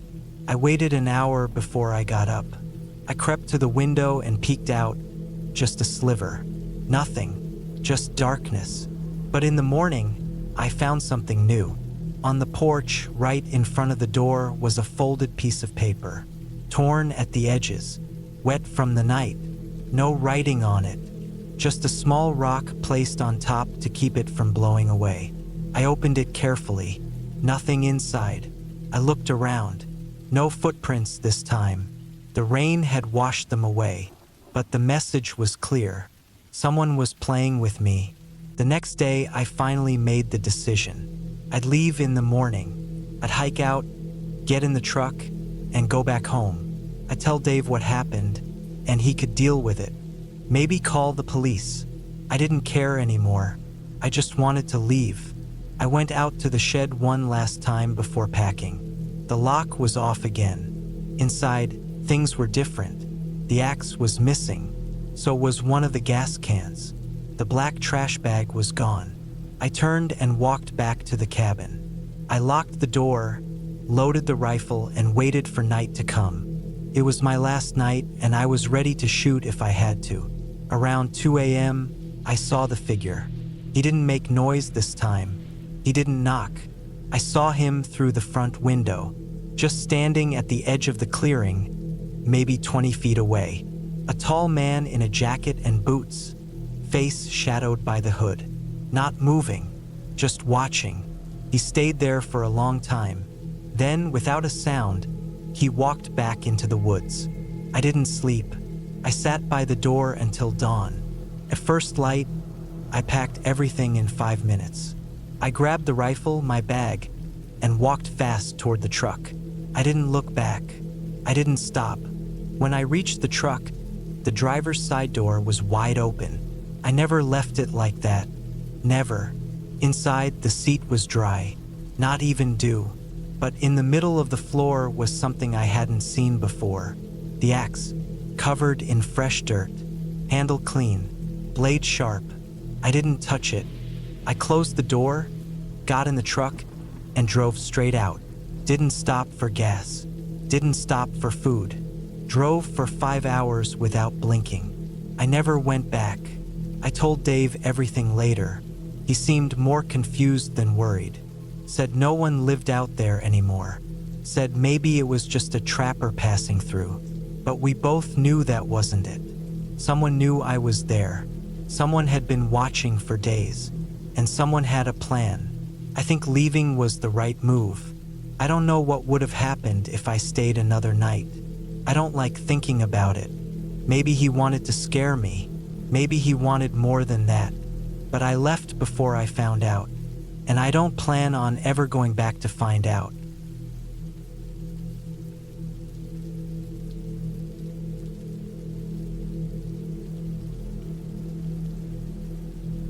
The rain had started early that day, thick and steady, soaking the dirt road that led out to the backwoods of northern Vermont. I remember the way the drops hammered against the windshield on my old pickup truck, how they blurred the world outside like a gray watercolor painting. It was late October in 1997, and the trees had already lost most of their leaves. The forest was bare, skeletal branches scraping the dull sky. I come out here to build a cabin, a simple one, nothing fancy. Just a small shelter where I could get away from the noise of the city, the constant grind of my job as a mechanic in Burlington. I was 32 then, a little rough around the edges but determined. The cabin was my project, my little sanctuary in the woods. My granddad had owned this piece of land for years, a patch of wilderness he'd inherited from his father. It was mostly untouched except for an old hunting trail and the foundation of a long-gone shack. I had promised myself to finish the cabin before winter set in fully. I pulled the truck up near the clearing where I planned to build. The rain was relentless now, coming down in sheets that blurred everything. I could hear it pounding on the roof of the truck, on the leaves, on the wet earth beneath. The smell of wet pine and damp earth filled the air, heavy and sharp. I grabbed my gear, locked the truck, and started unloading the lumber and tools. Each step I took left a deep, muddy print on the soggy ground. The sky was a thick, uniform gray, and the cold seeped through my jacket. I pulled my hood tighter over my head and began setting up the framework for the cabin. The ground was soft and slippery underfoot, but I had to keep moving, making sure the wood didn't soak too much. Every plank I picked up was cold and slick, water running down in small rivulets. My hands were numb before long, fingers stiff and aching despite the gloves. The rain soaked into my clothes, weighing me down. The forest around me was quiet except for the steady sound of rain and the occasional creak of branches bending under the water's weight.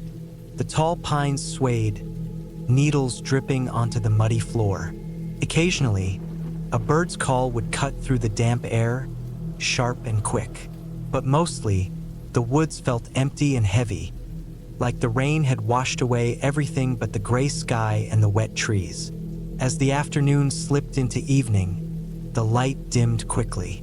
The rain showed no sign of stopping. My muscles ached from the hard labor, and my boots squelched in the mud.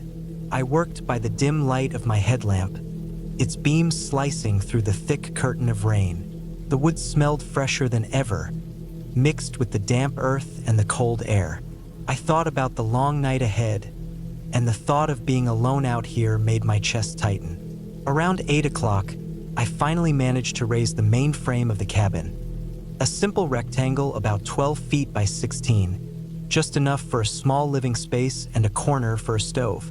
The beams were soaked, heavy with water, and my clothes clung to me like a second skin. I decided to make a fire before continuing. I gathered some dry kindling I had packed in a plastic bag, carefully shielding it from the rain under a tarp. I set up a small fire pit under the lean-to I'd built for shelter and struck a match. The fire flickered to life, its warmth pushing back the chill and dampness for a moment. The smell of burning wood mixed with the wet forest air, sharp and comforting. I crouched close, letting the heat sink into my frozen bones. The rain drummed loudly overhead, but the fire crackled stubbornly. For a while, I just sat there, the silence around me thick and heavy, broken only by the rain and the fire. That's when I first noticed the sounds from deeper in the woods. Not animals, nothing I could place exactly. Just a faint, irregular rustling, like something moving through the underbrush far off the trail. My heart quickened, but I told myself it was probably a deer or some other creature disturbed by the rain. Still, it felt different, closer, more deliberate. I scanned the trees, but the darkness and rain masked everything. The firelight didn't reach far beyond the clearing, and the woods looked endless, wet, and cold. I decided to get back to work, but the rain wasn't letting up.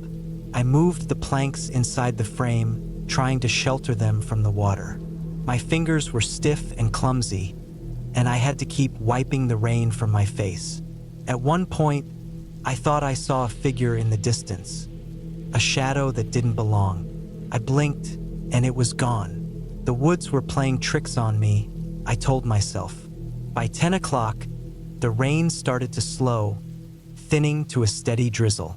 I had managed to get the walls up to waist height and had nailed a few boards for the floor. My body was soaked through, every bone tired and aching. I set up my sleeping bag in the corner of the framed cabin, under the partial roof. I built the fire up again, careful to keep it sheltered, and warmed myself as best I could. The night grew colder, and the rain faded to a gentle patter.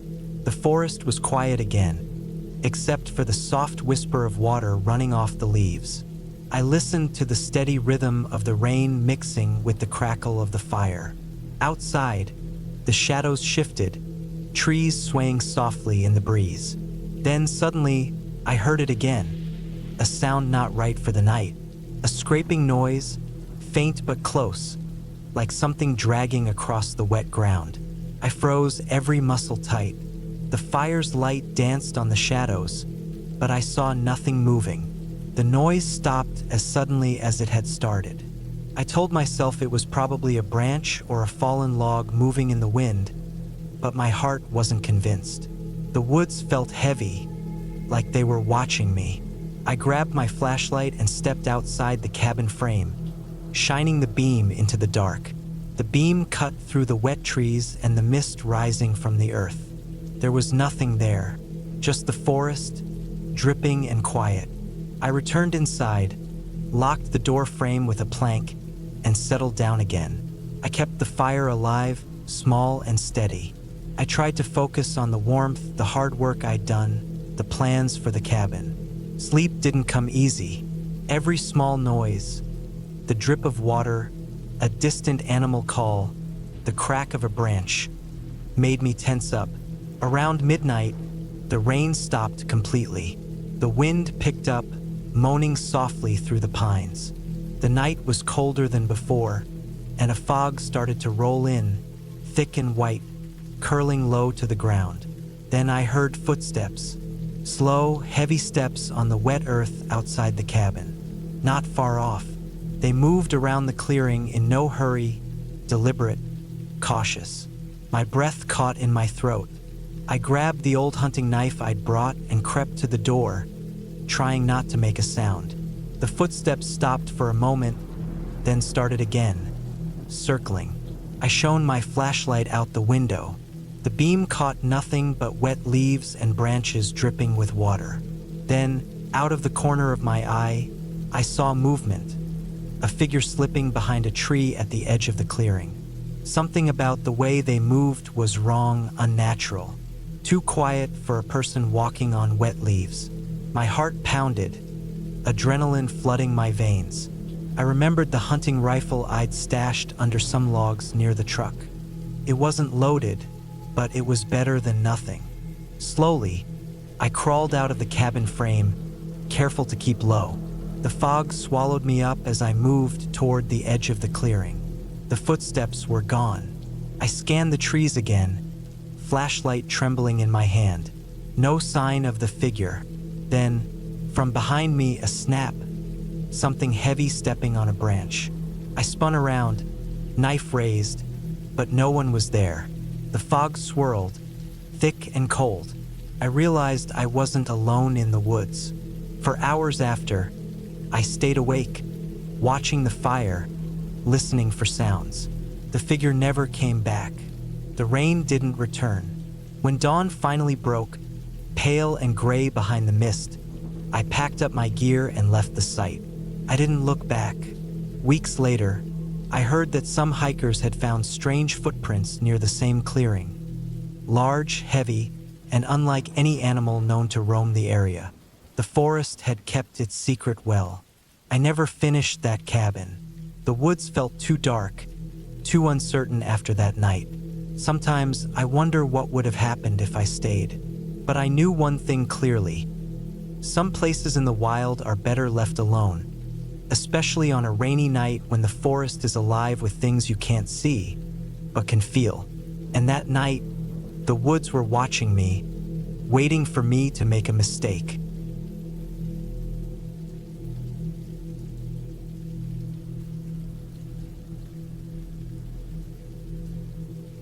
It was the summer of 1998 when I decided to take a break from the city.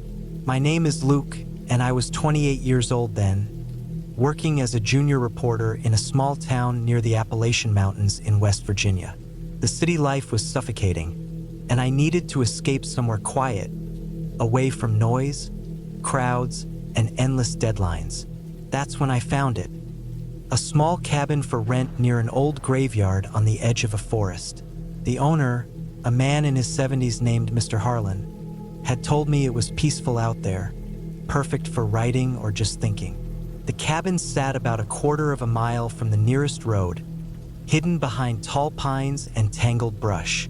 I remember the day I first arrived clearly. The sun was low, throwing long orange shadows through the trees. The gravel driveway ended at the cabin, a simple wooden structure with faded green paint and a creaky porch. Around it, the graveyard stretched out unevenly, with weathered stones scattered among overgrown grass and wildflowers. The oldest headstones leaned at odd angles, some barely legible after decades of rain and wind. I felt a strange pull toward the place. Not fear, but a quiet curiosity. The graveyard had been there for more than a century, and some of the stones bore names from the town's earliest settlers.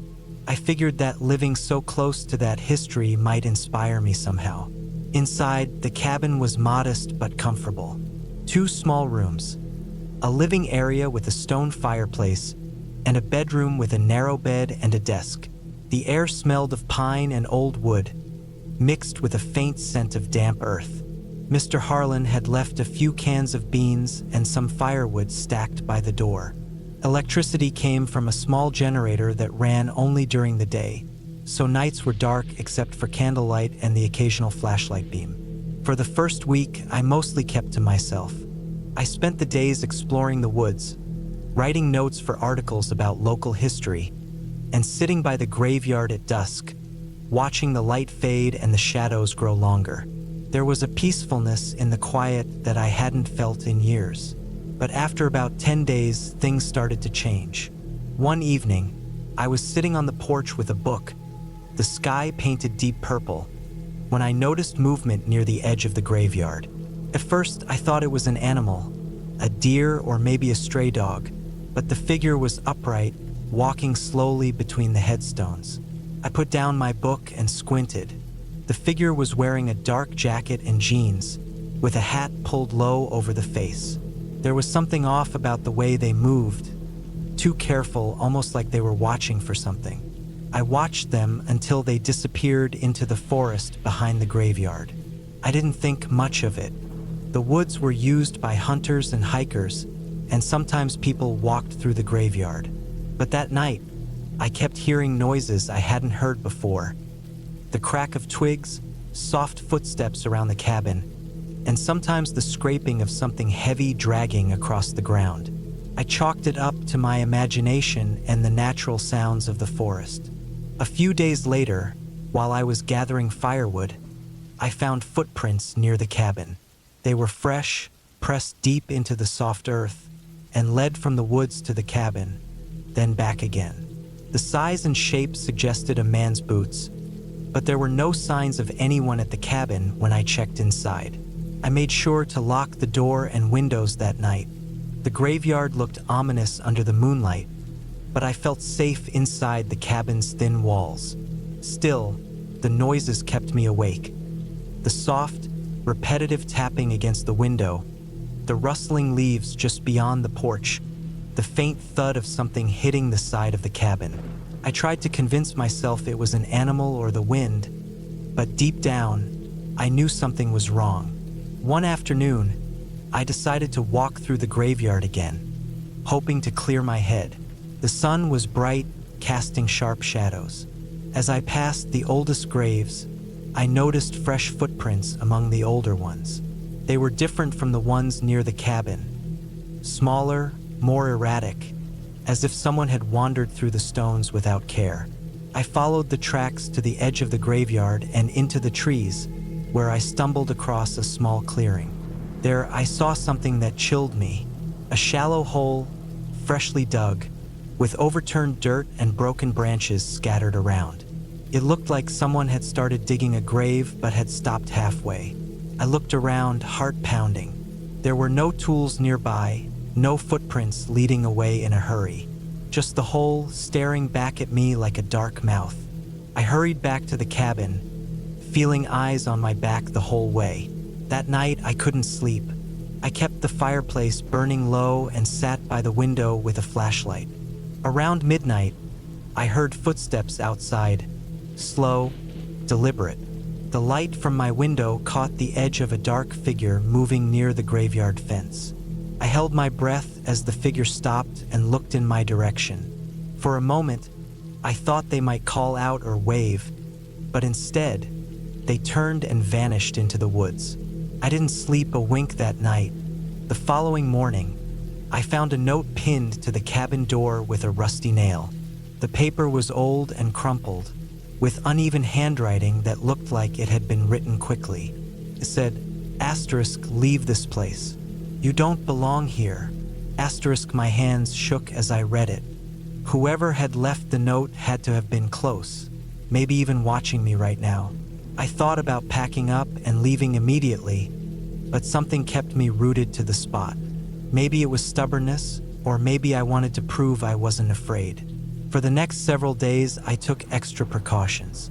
I blocked the windows with old blankets, double-checked every lock, and kept a large knife on the table by the door. I stopped exploring the woods and stayed inside after dark.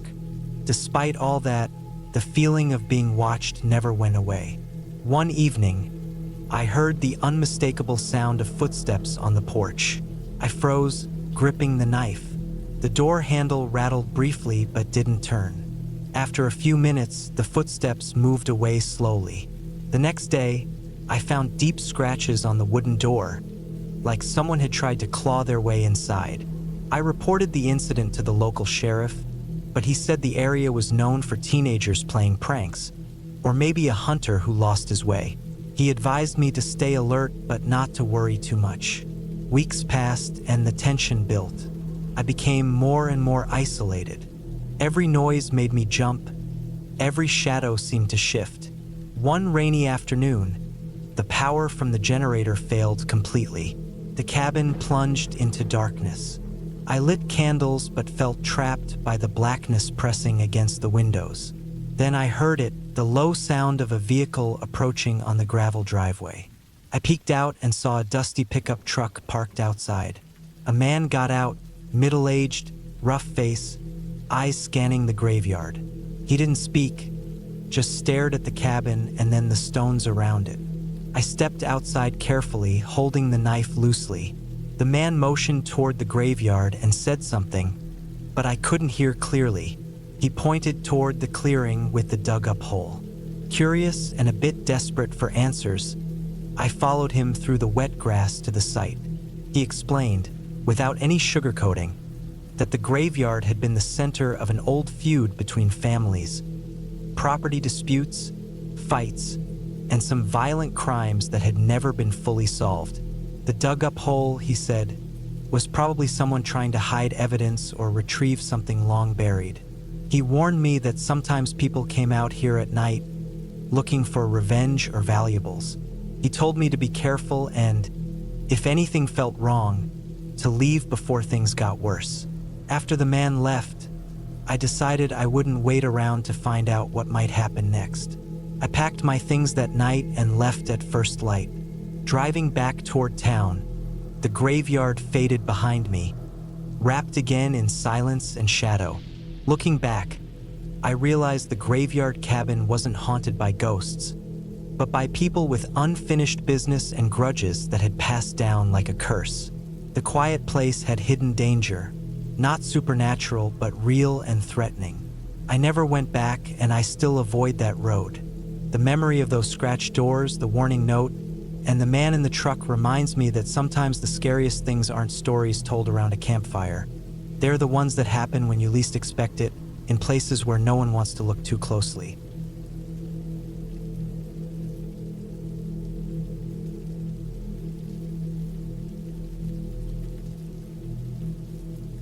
It was the summer of 1998 when I took the seasonal job as a park ranger in the sprawling wilderness of northern Montana. The job wasn't glamorous, far from it. My name is James Miller. I was 29 years old then, and I had recently moved out from the city after a string of dead-end jobs and a messy breakup. I wanted quiet, solitude, and a chance to breathe in the fresh mountain air. I got all of that, but I never expected how much darker and heavier that quiet could feel. The park office was a small, low wooden building tucked into the edge of a dense forest, and nearby stood the ranger cabin I was assigned to. It was about a mile into the woods from the main road, built decades ago by the park's founding rangers. Rough-hewn logs, a stone chimney, and a porch that creaked under your weight.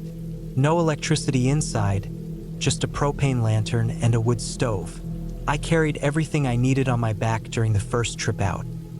A week's worth of canned food, water, my gear, a heavy-duty first aid kit, a weather radio, and a hunting knife. The forest was dense and dark even in broad daylight, with tall pines and firs creating a thick canopy overhead.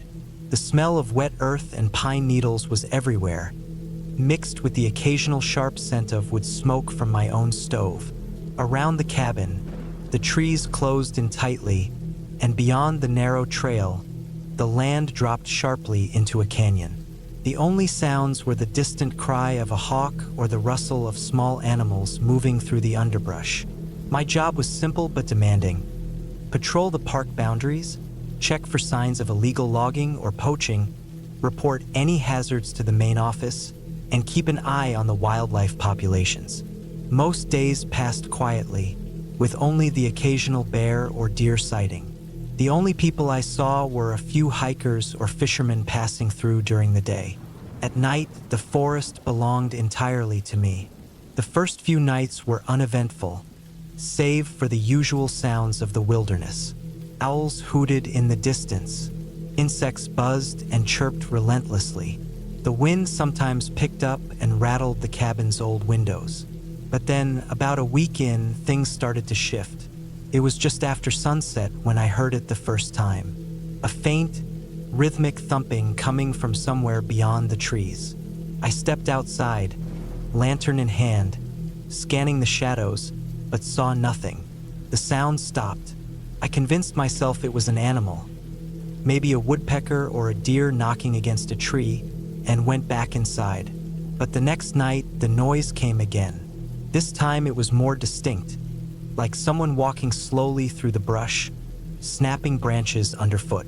I grabbed my hunting knife and flashlight and crept outside, ears straining for any sign of a person or animal. The moon was just a thin sliver, casting faint light. I followed the noise for a while but lost it near a rocky outcrop. My heart raced, but I told myself the forest was full of animals. Maybe a bear or an elk moving cautiously. I knew better than to get spooked by every noise, especially in a place as wild as this. Still, the sound kept returning on subsequent nights. The footsteps, the crackling under the snow in early July, always just out of sight. One evening, after a long day patrolling the eastern ridge, I was back at the cabin late. It was cold and damp from a light rain earlier. I stacked firewood near the stove and boiled water for coffee. I double-checked the cabin doors and windows, then sat by the fire with a book.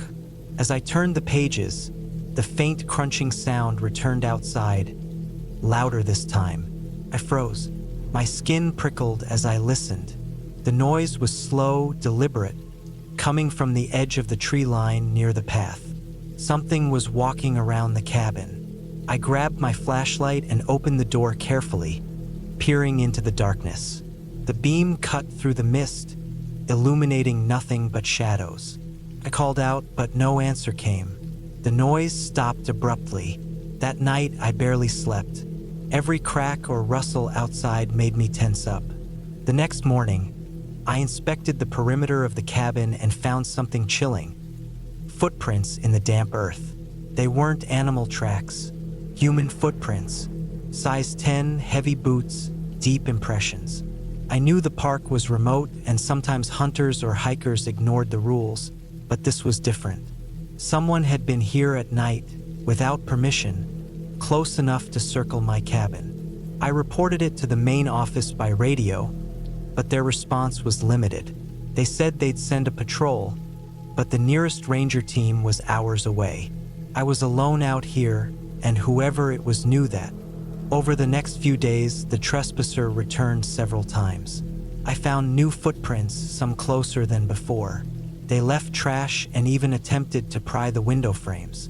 I tightened all locks and set traps to detect movement. Trip wires attached to cans that would clang loudly if tripped.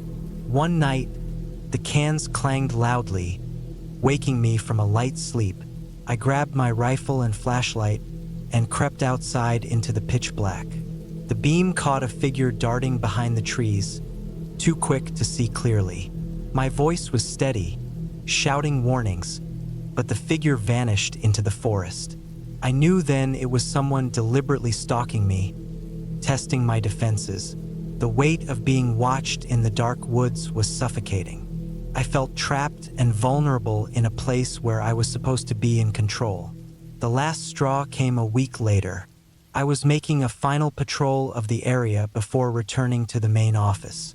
The trail was slick from rain, and the forest smelled damp and cold. As I walked near the creek, I saw fresh tire tracks. Something big, like an ATV or a dirt bike, had been through recently. That wasn't allowed in the park. Closer inspection revealed deep gouges in the bark of several trees, as if someone had been careless or angry. The air felt heavy, the kind that presses down on your chest. I hurried back to the cabin and found the door ajar. Someone had forced it open. Inside, the place was trashed. My supplies scattered, papers torn, and the radio smashed. Whoever had been coming here was no longer cautious. I moved quickly to secure the cabin, locking everything again and boarding up the windows with spare wood. My mind raced. I needed to get out and alert the authorities properly. I packed my things, ready to leave first thing in the morning. But then, the noise started again, louder and closer than ever. Heavy footsteps, crunching through the underbrush, circling the cabin like a predator. I grabbed my rifle, loaded it with trembling hands, and prepared to defend myself. The night was long and tense. Every sound set my heart pounding. At one point, I saw a shadow move just beyond the porch light. I fired a warning shot into the dark. The footsteps fled. By dawn, the woods were silent again. When the first ranger team arrived a few hours later, I showed them the damage. They found boot prints and tire tracks, but no suspects. They increased patrols, and I was relieved to leave the cabin behind, finally escaping that nightmare in the woods. The experience stayed with me long after I returned to city life. It wasn't supernatural or fantastical, just a dangerous person using the forest's darkness to their advantage. The wilderness was wild, yes, but sometimes the real threat wasn't the animals or the weather. It was the human who chose to lurk unseen, patient, and relentless.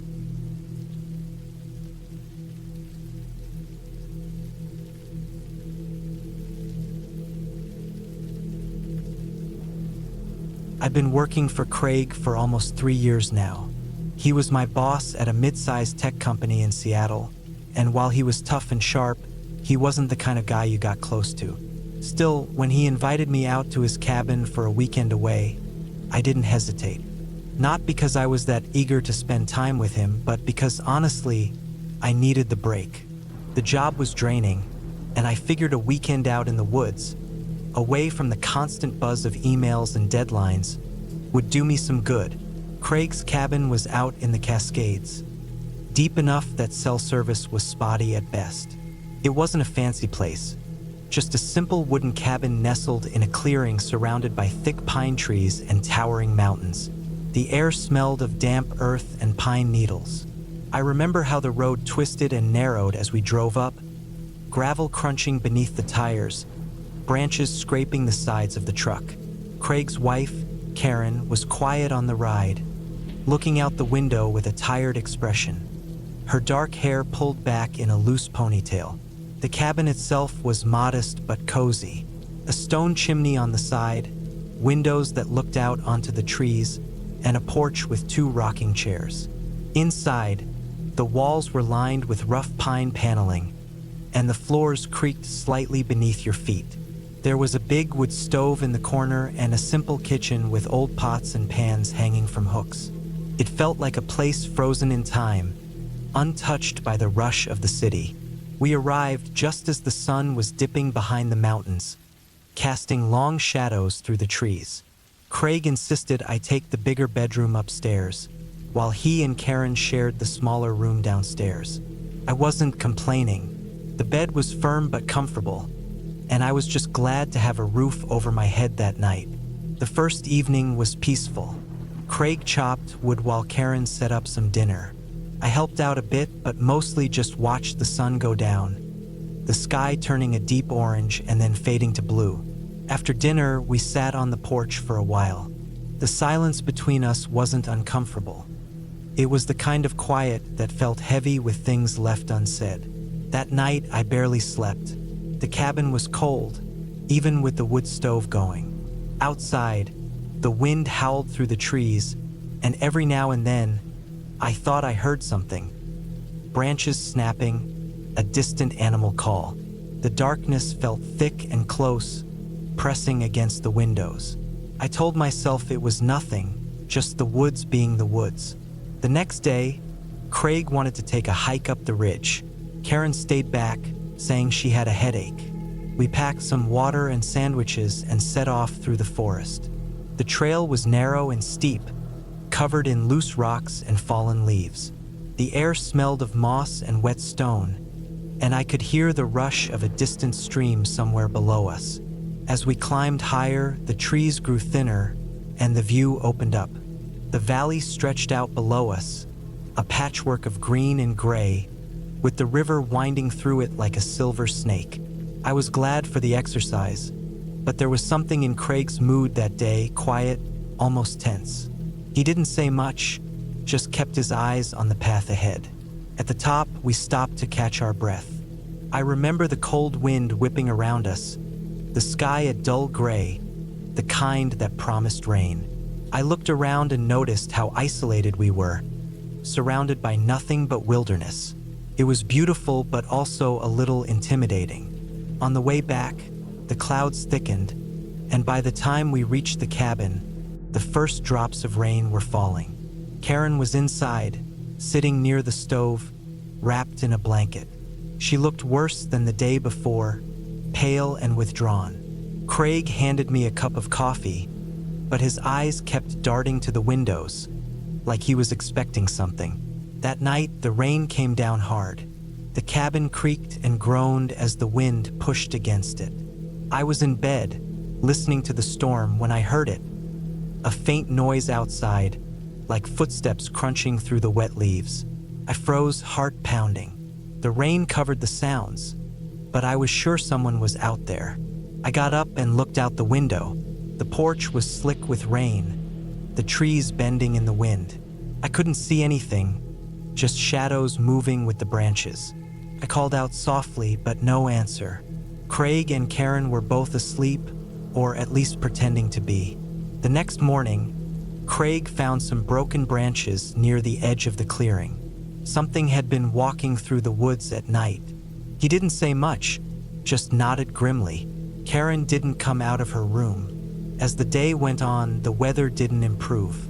The rain kept falling, turning the dirt paths into mud. The cabin felt smaller, like a trap. I tried to keep busy, stacking firewood, checking the windows for leaks, but the sense of being watched never left me. By the third night, Karen was barely speaking. She stayed wrapped in her blanket, staring out the window like she was waiting for something. Craig was restless too, pacing the cabin, checking the locks, and staring into the dark woods. Around midnight, the power flickered and went out. The cabin was plunged into darkness except for the weak glow of the wood stove. I grabbed a flashlight and checked the fuse box, but it was useless. We were completely cut off. That's when I heard it again. Footsteps, louder this time, crunching on the gravel just outside the cabin. The sound stopped, then started again, moving slowly around the perimeter. I could hear breathing, low and ragged. Craig grabbed a shotgun from the corner.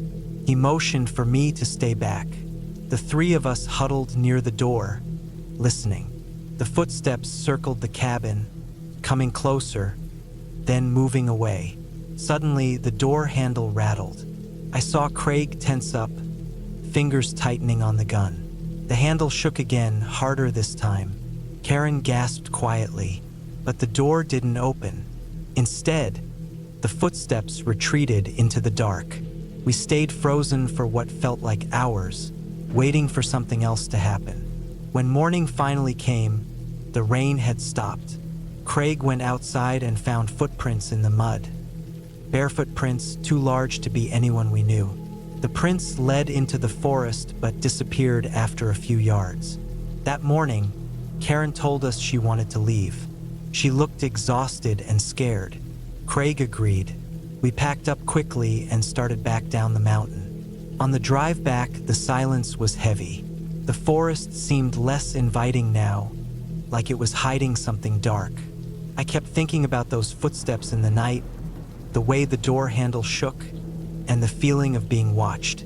When we got back to Seattle, Craig thanked me quietly and said he was sorry for dragging me into all that. I didn't say much. I was just glad to be back in the city, surrounded by noise and light.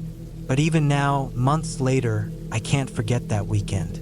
The way the woods seemed alive with something I couldn't see but could feel. The way the rain hid secrets and the night held its breath. The cabin was supposed to be a place of peace, but it wasn't. It was a reminder that sometimes, the scariest things aren't stories or ghosts. They're the real, raw moments where you realize how small and alone you are in the world.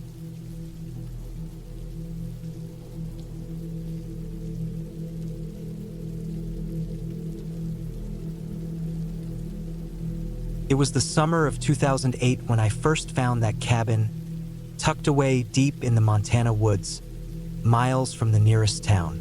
I was 29 years old, working a construction job in Billings, and I was desperate for some time alone, away from the noise, the people, the constant buzz of everything.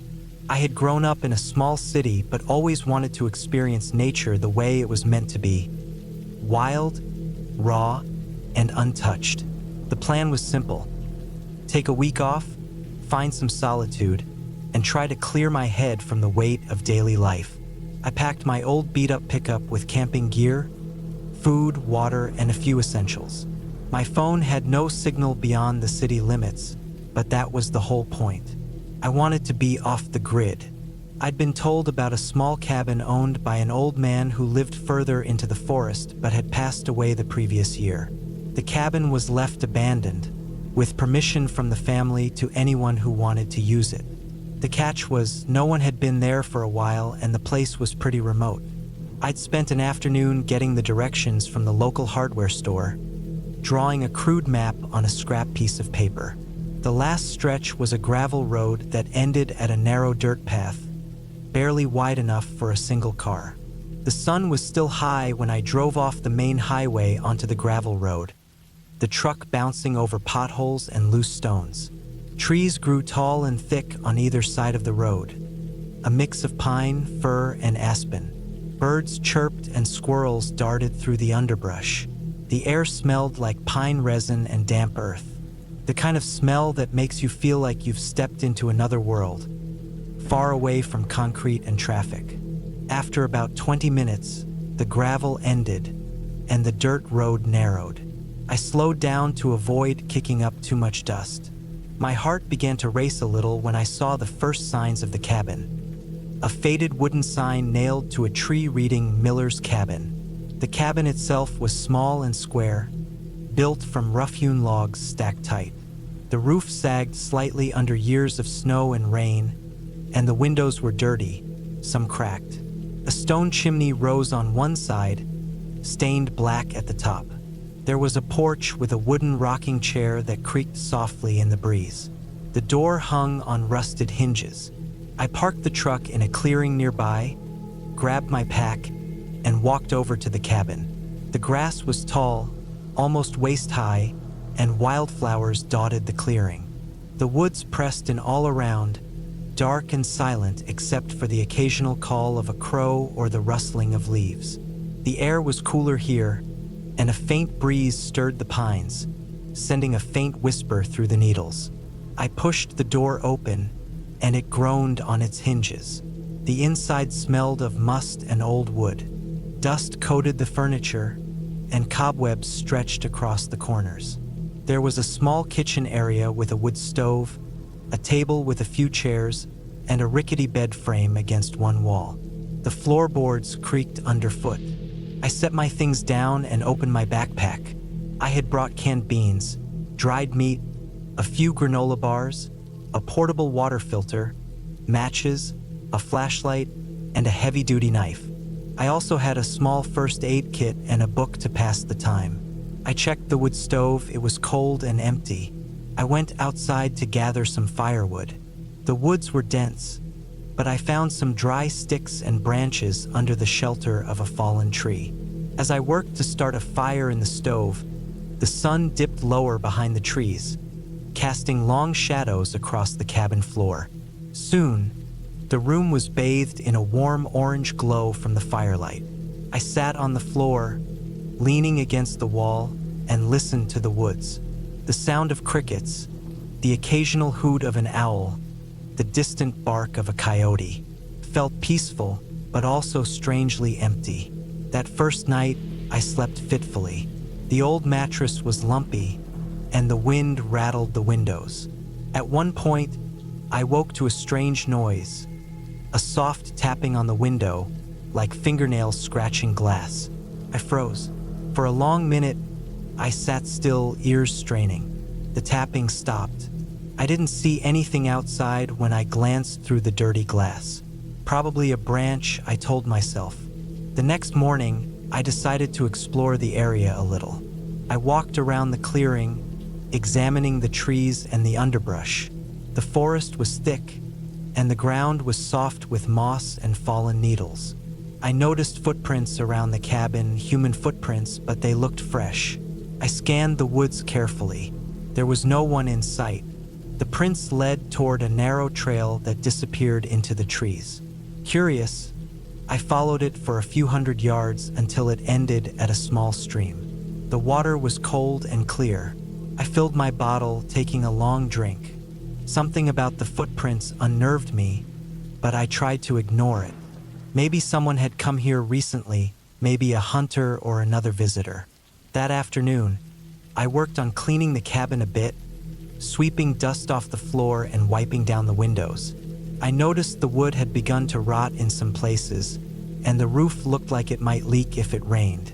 I figured I'd be fine for a week. As evening fell, the forest grew darker and colder. I built another fire in the stove, set a pot of water to boil, and prepared my simple meal. I sat near the fire, the warmth soothing my tired muscles. Outside, the wind began to pick up, rattling the cabin walls.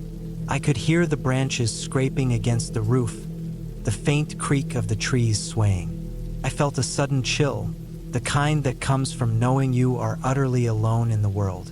Sleep came again, but this time it was deeper, until I woke suddenly at midnight.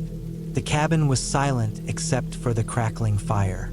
I heard something outside, footsteps, slow and deliberate, crunching on the gravel near the door. My heart pounded.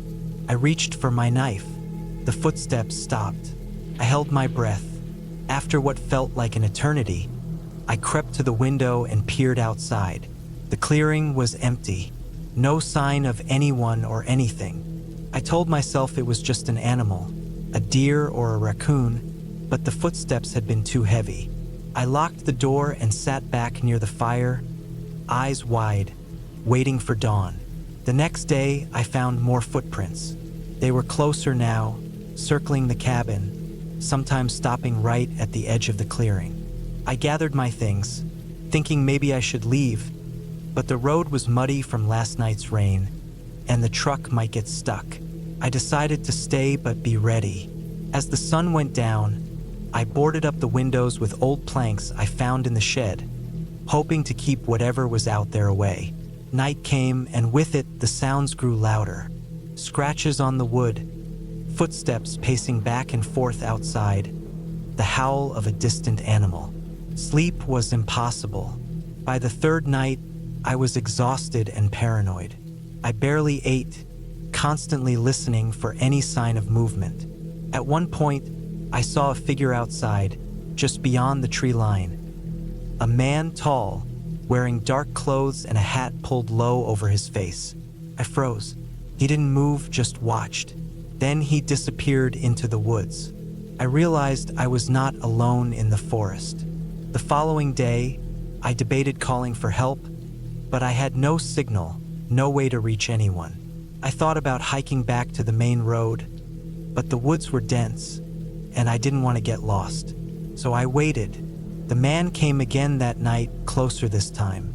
I could hear him walking around the cabin, circling, studying. He never knocked or called out, just watched. Days passed. I grew desperate. I started leaving signs, an arrow on a tree pointing to the cabin, hoping a hunter or a ranger would see. One afternoon, I ventured out to the road to try to find help. The forest seemed endless. I was tired, hungry, and scared. Suddenly, I heard a truck engine, a real one. I ran toward the sound and found a forestry worker driving a small pickup. I flagged him down. He listened to my story, nodded grimly, and promised to bring help. Later that day, a small search party arrived.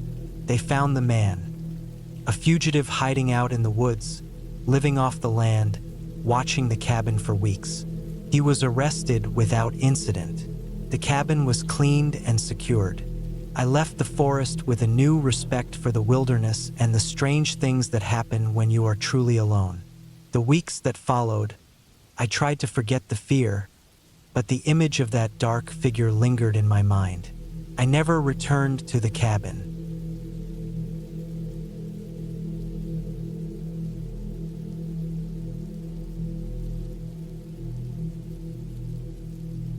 It was late October of 2019, just as the fall chill was starting to settle deep into the air.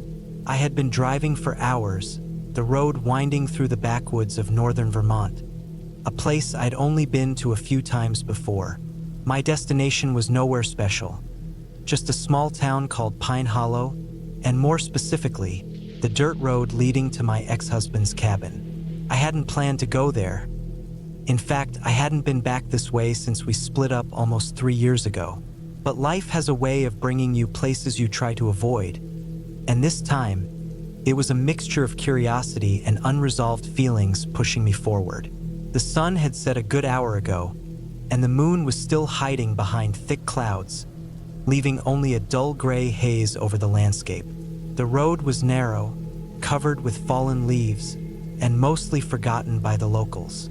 I could feel the tires crunch over twigs and stones. Around me, the trees stood tall and dense, mostly pine and birch, their trunks sharp and black against the sky. The air smelled like damp earth and old wood, with a hint of smoke from distant chimneys. I wasn't sure why I wanted to pass by the cabin at all. Maybe to prove something to myself. Maybe to see if the place still held any of the memories we once shared. Maybe I just wanted to see if it was still there, untouched, abandoned. The town had changed since I last saw it, and I wondered if the cabin had too. As the road stretched ahead, the darkness deepened. My headlights barely reached past a few dozen feet. I slowed the car and took a deep breath. The cabin was supposed to be at the end of this narrow dirt lane, a small wooden structure built decades ago by his grandfather. A simple place with a porch, 2 rooms, and a stone fireplace. Nothing fancy, but it had that quiet, rustic charm people in Pine Hollow loved. The closer I got, the more familiar things felt, and with that familiarity came a knot in my stomach. Memories weren't just stored in the walls. They were alive in the air, heavy and tense. When I finally spotted the cabin, it looked smaller in the dark, like a black shadow blending into the trees. The windows reflected the weak light from my car, dark and empty. The porch light was off. It had been a long time since anyone had stayed here. The front door was shut tight, its paint chipped and faded. I stepped out of the car, feeling the cold seep through my jacket. The silence around me was thick, the kind of silence that presses against your ears and makes your own heartbeat sound loud. The woods seemed to hold their breath. I walked closer, crunching on the dead leaves and twigs under my boots. The porch steps creaked under my weight, and I placed a hand on the rough wooden railing, feeling the coldness and age of the timber. The smell of damp wood and moss filled the air. I noticed the remnants of a dead vine climbing the side of the cabin, brittle and lifeless. I circled the cabin, taking in every detail, the warped wooden siding, the broken shutters hanging loosely on their hinges, the rusted metal roof that had seen better days. I looked toward the back where a small fire pit sat cold and unused, stones arranged carefully in a circle. I remembered the times we had spent here, nights filled with laughter, quiet talks by the fire, the smell of roasted marshmallows mixing with pine smoke. All gone now. The air started to feel colder. I hugged myself tighter and turned back to the front. That's when I noticed the footprints in the soft dirt near the porch, fresh, as if someone had just been there. My heart skipped. It didn't make sense. Who would come here in the middle of nowhere this late at night? The cabin had been left empty since he moved away. I took a step back, eyes scanning the dark tree line beyond the cabin. The forest was still, but something felt off.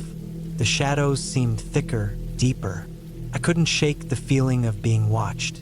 I decided I wouldn't stay long, just enough to satisfy this strange pull inside me. But as I turned toward my car, a sound caught my attention. A low snap of a branch breaking far in the woods. I froze.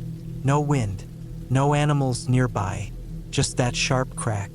I waited, heart pounding. Then again, another snap, closer this time. I swallowed hard and hurried to the car. As I reached the door, I glanced back once more. The windows were empty, the darkness hiding everything. But something flickered just inside one of the windows, maybe a shadow, maybe a trick of the light. I shut the door quickly and locked it. The engine roared to life, breaking the silence. I glanced at the rearview mirror and saw nothing but darkness behind me. I started the car down the dirt road, trying to calm the shaking in my hands. The footprints, the noises, they didn't add up. Who was here? Was it someone dangerous? Or just a lost camper? The woods weren't supposed to be welcoming at night, but usually they were quiet. As I drove away, I passed a fork in the road. For a moment, the headlights caught a figure standing at the edge of the trees. A man, tall, motionless. I blinked, and he was gone. I didn't stop. My foot pressed hard on the accelerator. The gravel road seemed endless, twisting through the woods. The silence in the car was loud, filled with my own quick breaths. When I finally reached the main road, I pulled over and looked back toward the dirt lane. The cabin was nowhere to be seen in the darkness. Only the dense forest and the weight of the night remained. The next day, in daylight, I found a little local diner and asked around. No one had seen anyone near the cabin recently. The place was supposed to be empty. No campers, no unters, no estrangeiros. I realized that the figure I saw was probably someone hiding, someone not wanting to be found.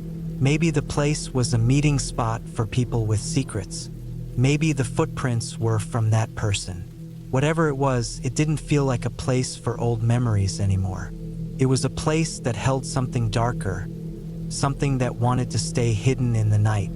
I left Pine Hollow that day with a heavy heart, knowing some things are better left alone, and some pasts are better not revisited. The cabin was no longer just a relic of a lost marriage.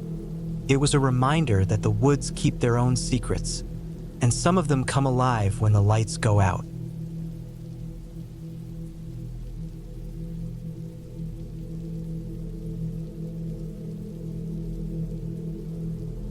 It was early October 1998 when I decided to spend a week alone at the cabin. The cabin wasn't mine, exactly, but it was close enough. I'd borrowed the keys from an old friend, Mike, whose family owned a small cabin tucked deep in the woods of northern Vermont. Black Pine Ridge, they called the area. Not a popular spot, but beautiful if you like silence and trees and nothing but the sound of wind through pines. I was 32 then, just burned out from city life. The noise, the constant hum of cars, people talking on phones, alarms going off. It was all too much. The idea of escaping to the woods, even for a few days, sounded perfect. Mike warned me that the cell signal was spotty and that the road was rough, but I figured I could handle it. The drive up was longer than I expected. The paved highway gave way to dirt, then gravel, then a narrow track barely wide enough for my sedan. The sun was dipping behind the trees as I finally pulled up to the clearing where the cabin stood. The air smelled like pine needles and earth, cool and sharp. The cabin was a simple wooden structure, weathered but sturdy. It had a stone chimney, a small porch with a creaky wooden swing, and windows with thick shutters. Mike said his family rarely used it except in summer, so it was dusty inside. I had brought my own food, a lantern, and a small wood stove for heat. The first night passed quietly, though the darkness felt thick. No street lights here, no neighbor's porch light, just the deep, unbroken black of the woods. I kept the porch light on until I fell asleep. The second day, I explored the woods around the cabin. The trees were tall, their branches thick with needles. The ground was soft underfoot, covered in fallen pine cones and dried leaves. I found a small creek about a quarter-mile away, a clear ribbon of cold water rushing over smooth stones. I filled my water bottle there, careful not to drink directly. That night, I slept better. The quiet was soothing, almost like a balm on my tired nerves. But there was something odd. Every time I woke, I felt like I was being watched. I told myself it was just the imagination, the kind of thing you feel when you're somewhere isolated. I was alone out here, no one else for miles. By the third day, I noticed tracks around the cabin. Not human footprints, but something else. Animal prints, maybe. The paws of a coyote or a fox, judging by the size and shape. I didn't worry much. Wildlife was normal out here, but then the noises started. At first, it was just the usual forest sounds. The wind rustling needles, birds calling, squirrels chattering in the distance. But one night, around 2 a.m., I heard something else. A low growl, deep and guttural, coming from just beyond the tree-line. I froze, heart pounding. The lantern sat on the floor next to the bed. I told myself it was probably a coyote or a bear. Bears were common here. I had read about them but never met one face to face. The growl turned into a series of short snarls, and then a loud crashing as if something big was moving through the underbrush. I pulled on my boots and jacket, grabbed the old hunting rifle Mike had left behind, just in case. Outside, the night air was cold, smelling of pine and earth. The moon was hidden by clouds. I shone the flashlight toward the noise. There was nothing, only the trees standing silent and tall. I stayed outside for a few minutes, listening. Nothing, no more sounds. I went back inside and locked the door, even though the cabin door was already heavy and sturdy. The next morning, I found broken branches around the cabin, snapped at odd angles. Tracks circled the cabin, large and uneven, as if something had paced back and forth, sniffing or watching. I stayed close to the cabin for the rest of the day, chopping firewood and keeping the stove going. I didn't want to wander far. On the fourth night, the growling came again, louder this time. I could hear heavy breathing, close now, maybe just outside the porch. My heart hammered. I stayed inside, gun across my lap, listening to the sounds of whatever was out there. Then came the footsteps, slow, heavy, deliberate, walking around the cabin, circling it once, twice. I heard it pause near the window right below the glass, the sound of something sniffing the air. I grabbed my flashlight and shone it toward the window. 2 glowing eyes stared back at me, big, yellow, unblinking. I couldn't tell what it was, but it was big, larger than any wolf or coyote I'd ever seen. It stepped back, disappearing into the darkness, but the image stayed with me. I spent the rest of that night awake, sitting by the fire, listening. In the morning, I found huge paw prints pressed deep into the soft earth by the porch steps. I measured them with my hand, almost twice the size of a dog's paw. The days that followed were tense. I kept the fire burning constantly. I ate sparingly, using my flashlight only when necessary. I heard the animal almost every night now, growling and pacing. On the 6th day, I noticed something else. The supply of firewood was missing. Half the stack had been dragged away from the porch, shredded in places. That night, the animal was louder than ever. Growls, snarls, and now a kind of low, unsettling howl. The final night came with a storm. Rain hammered the roof, and the wind shook the cabin's walls.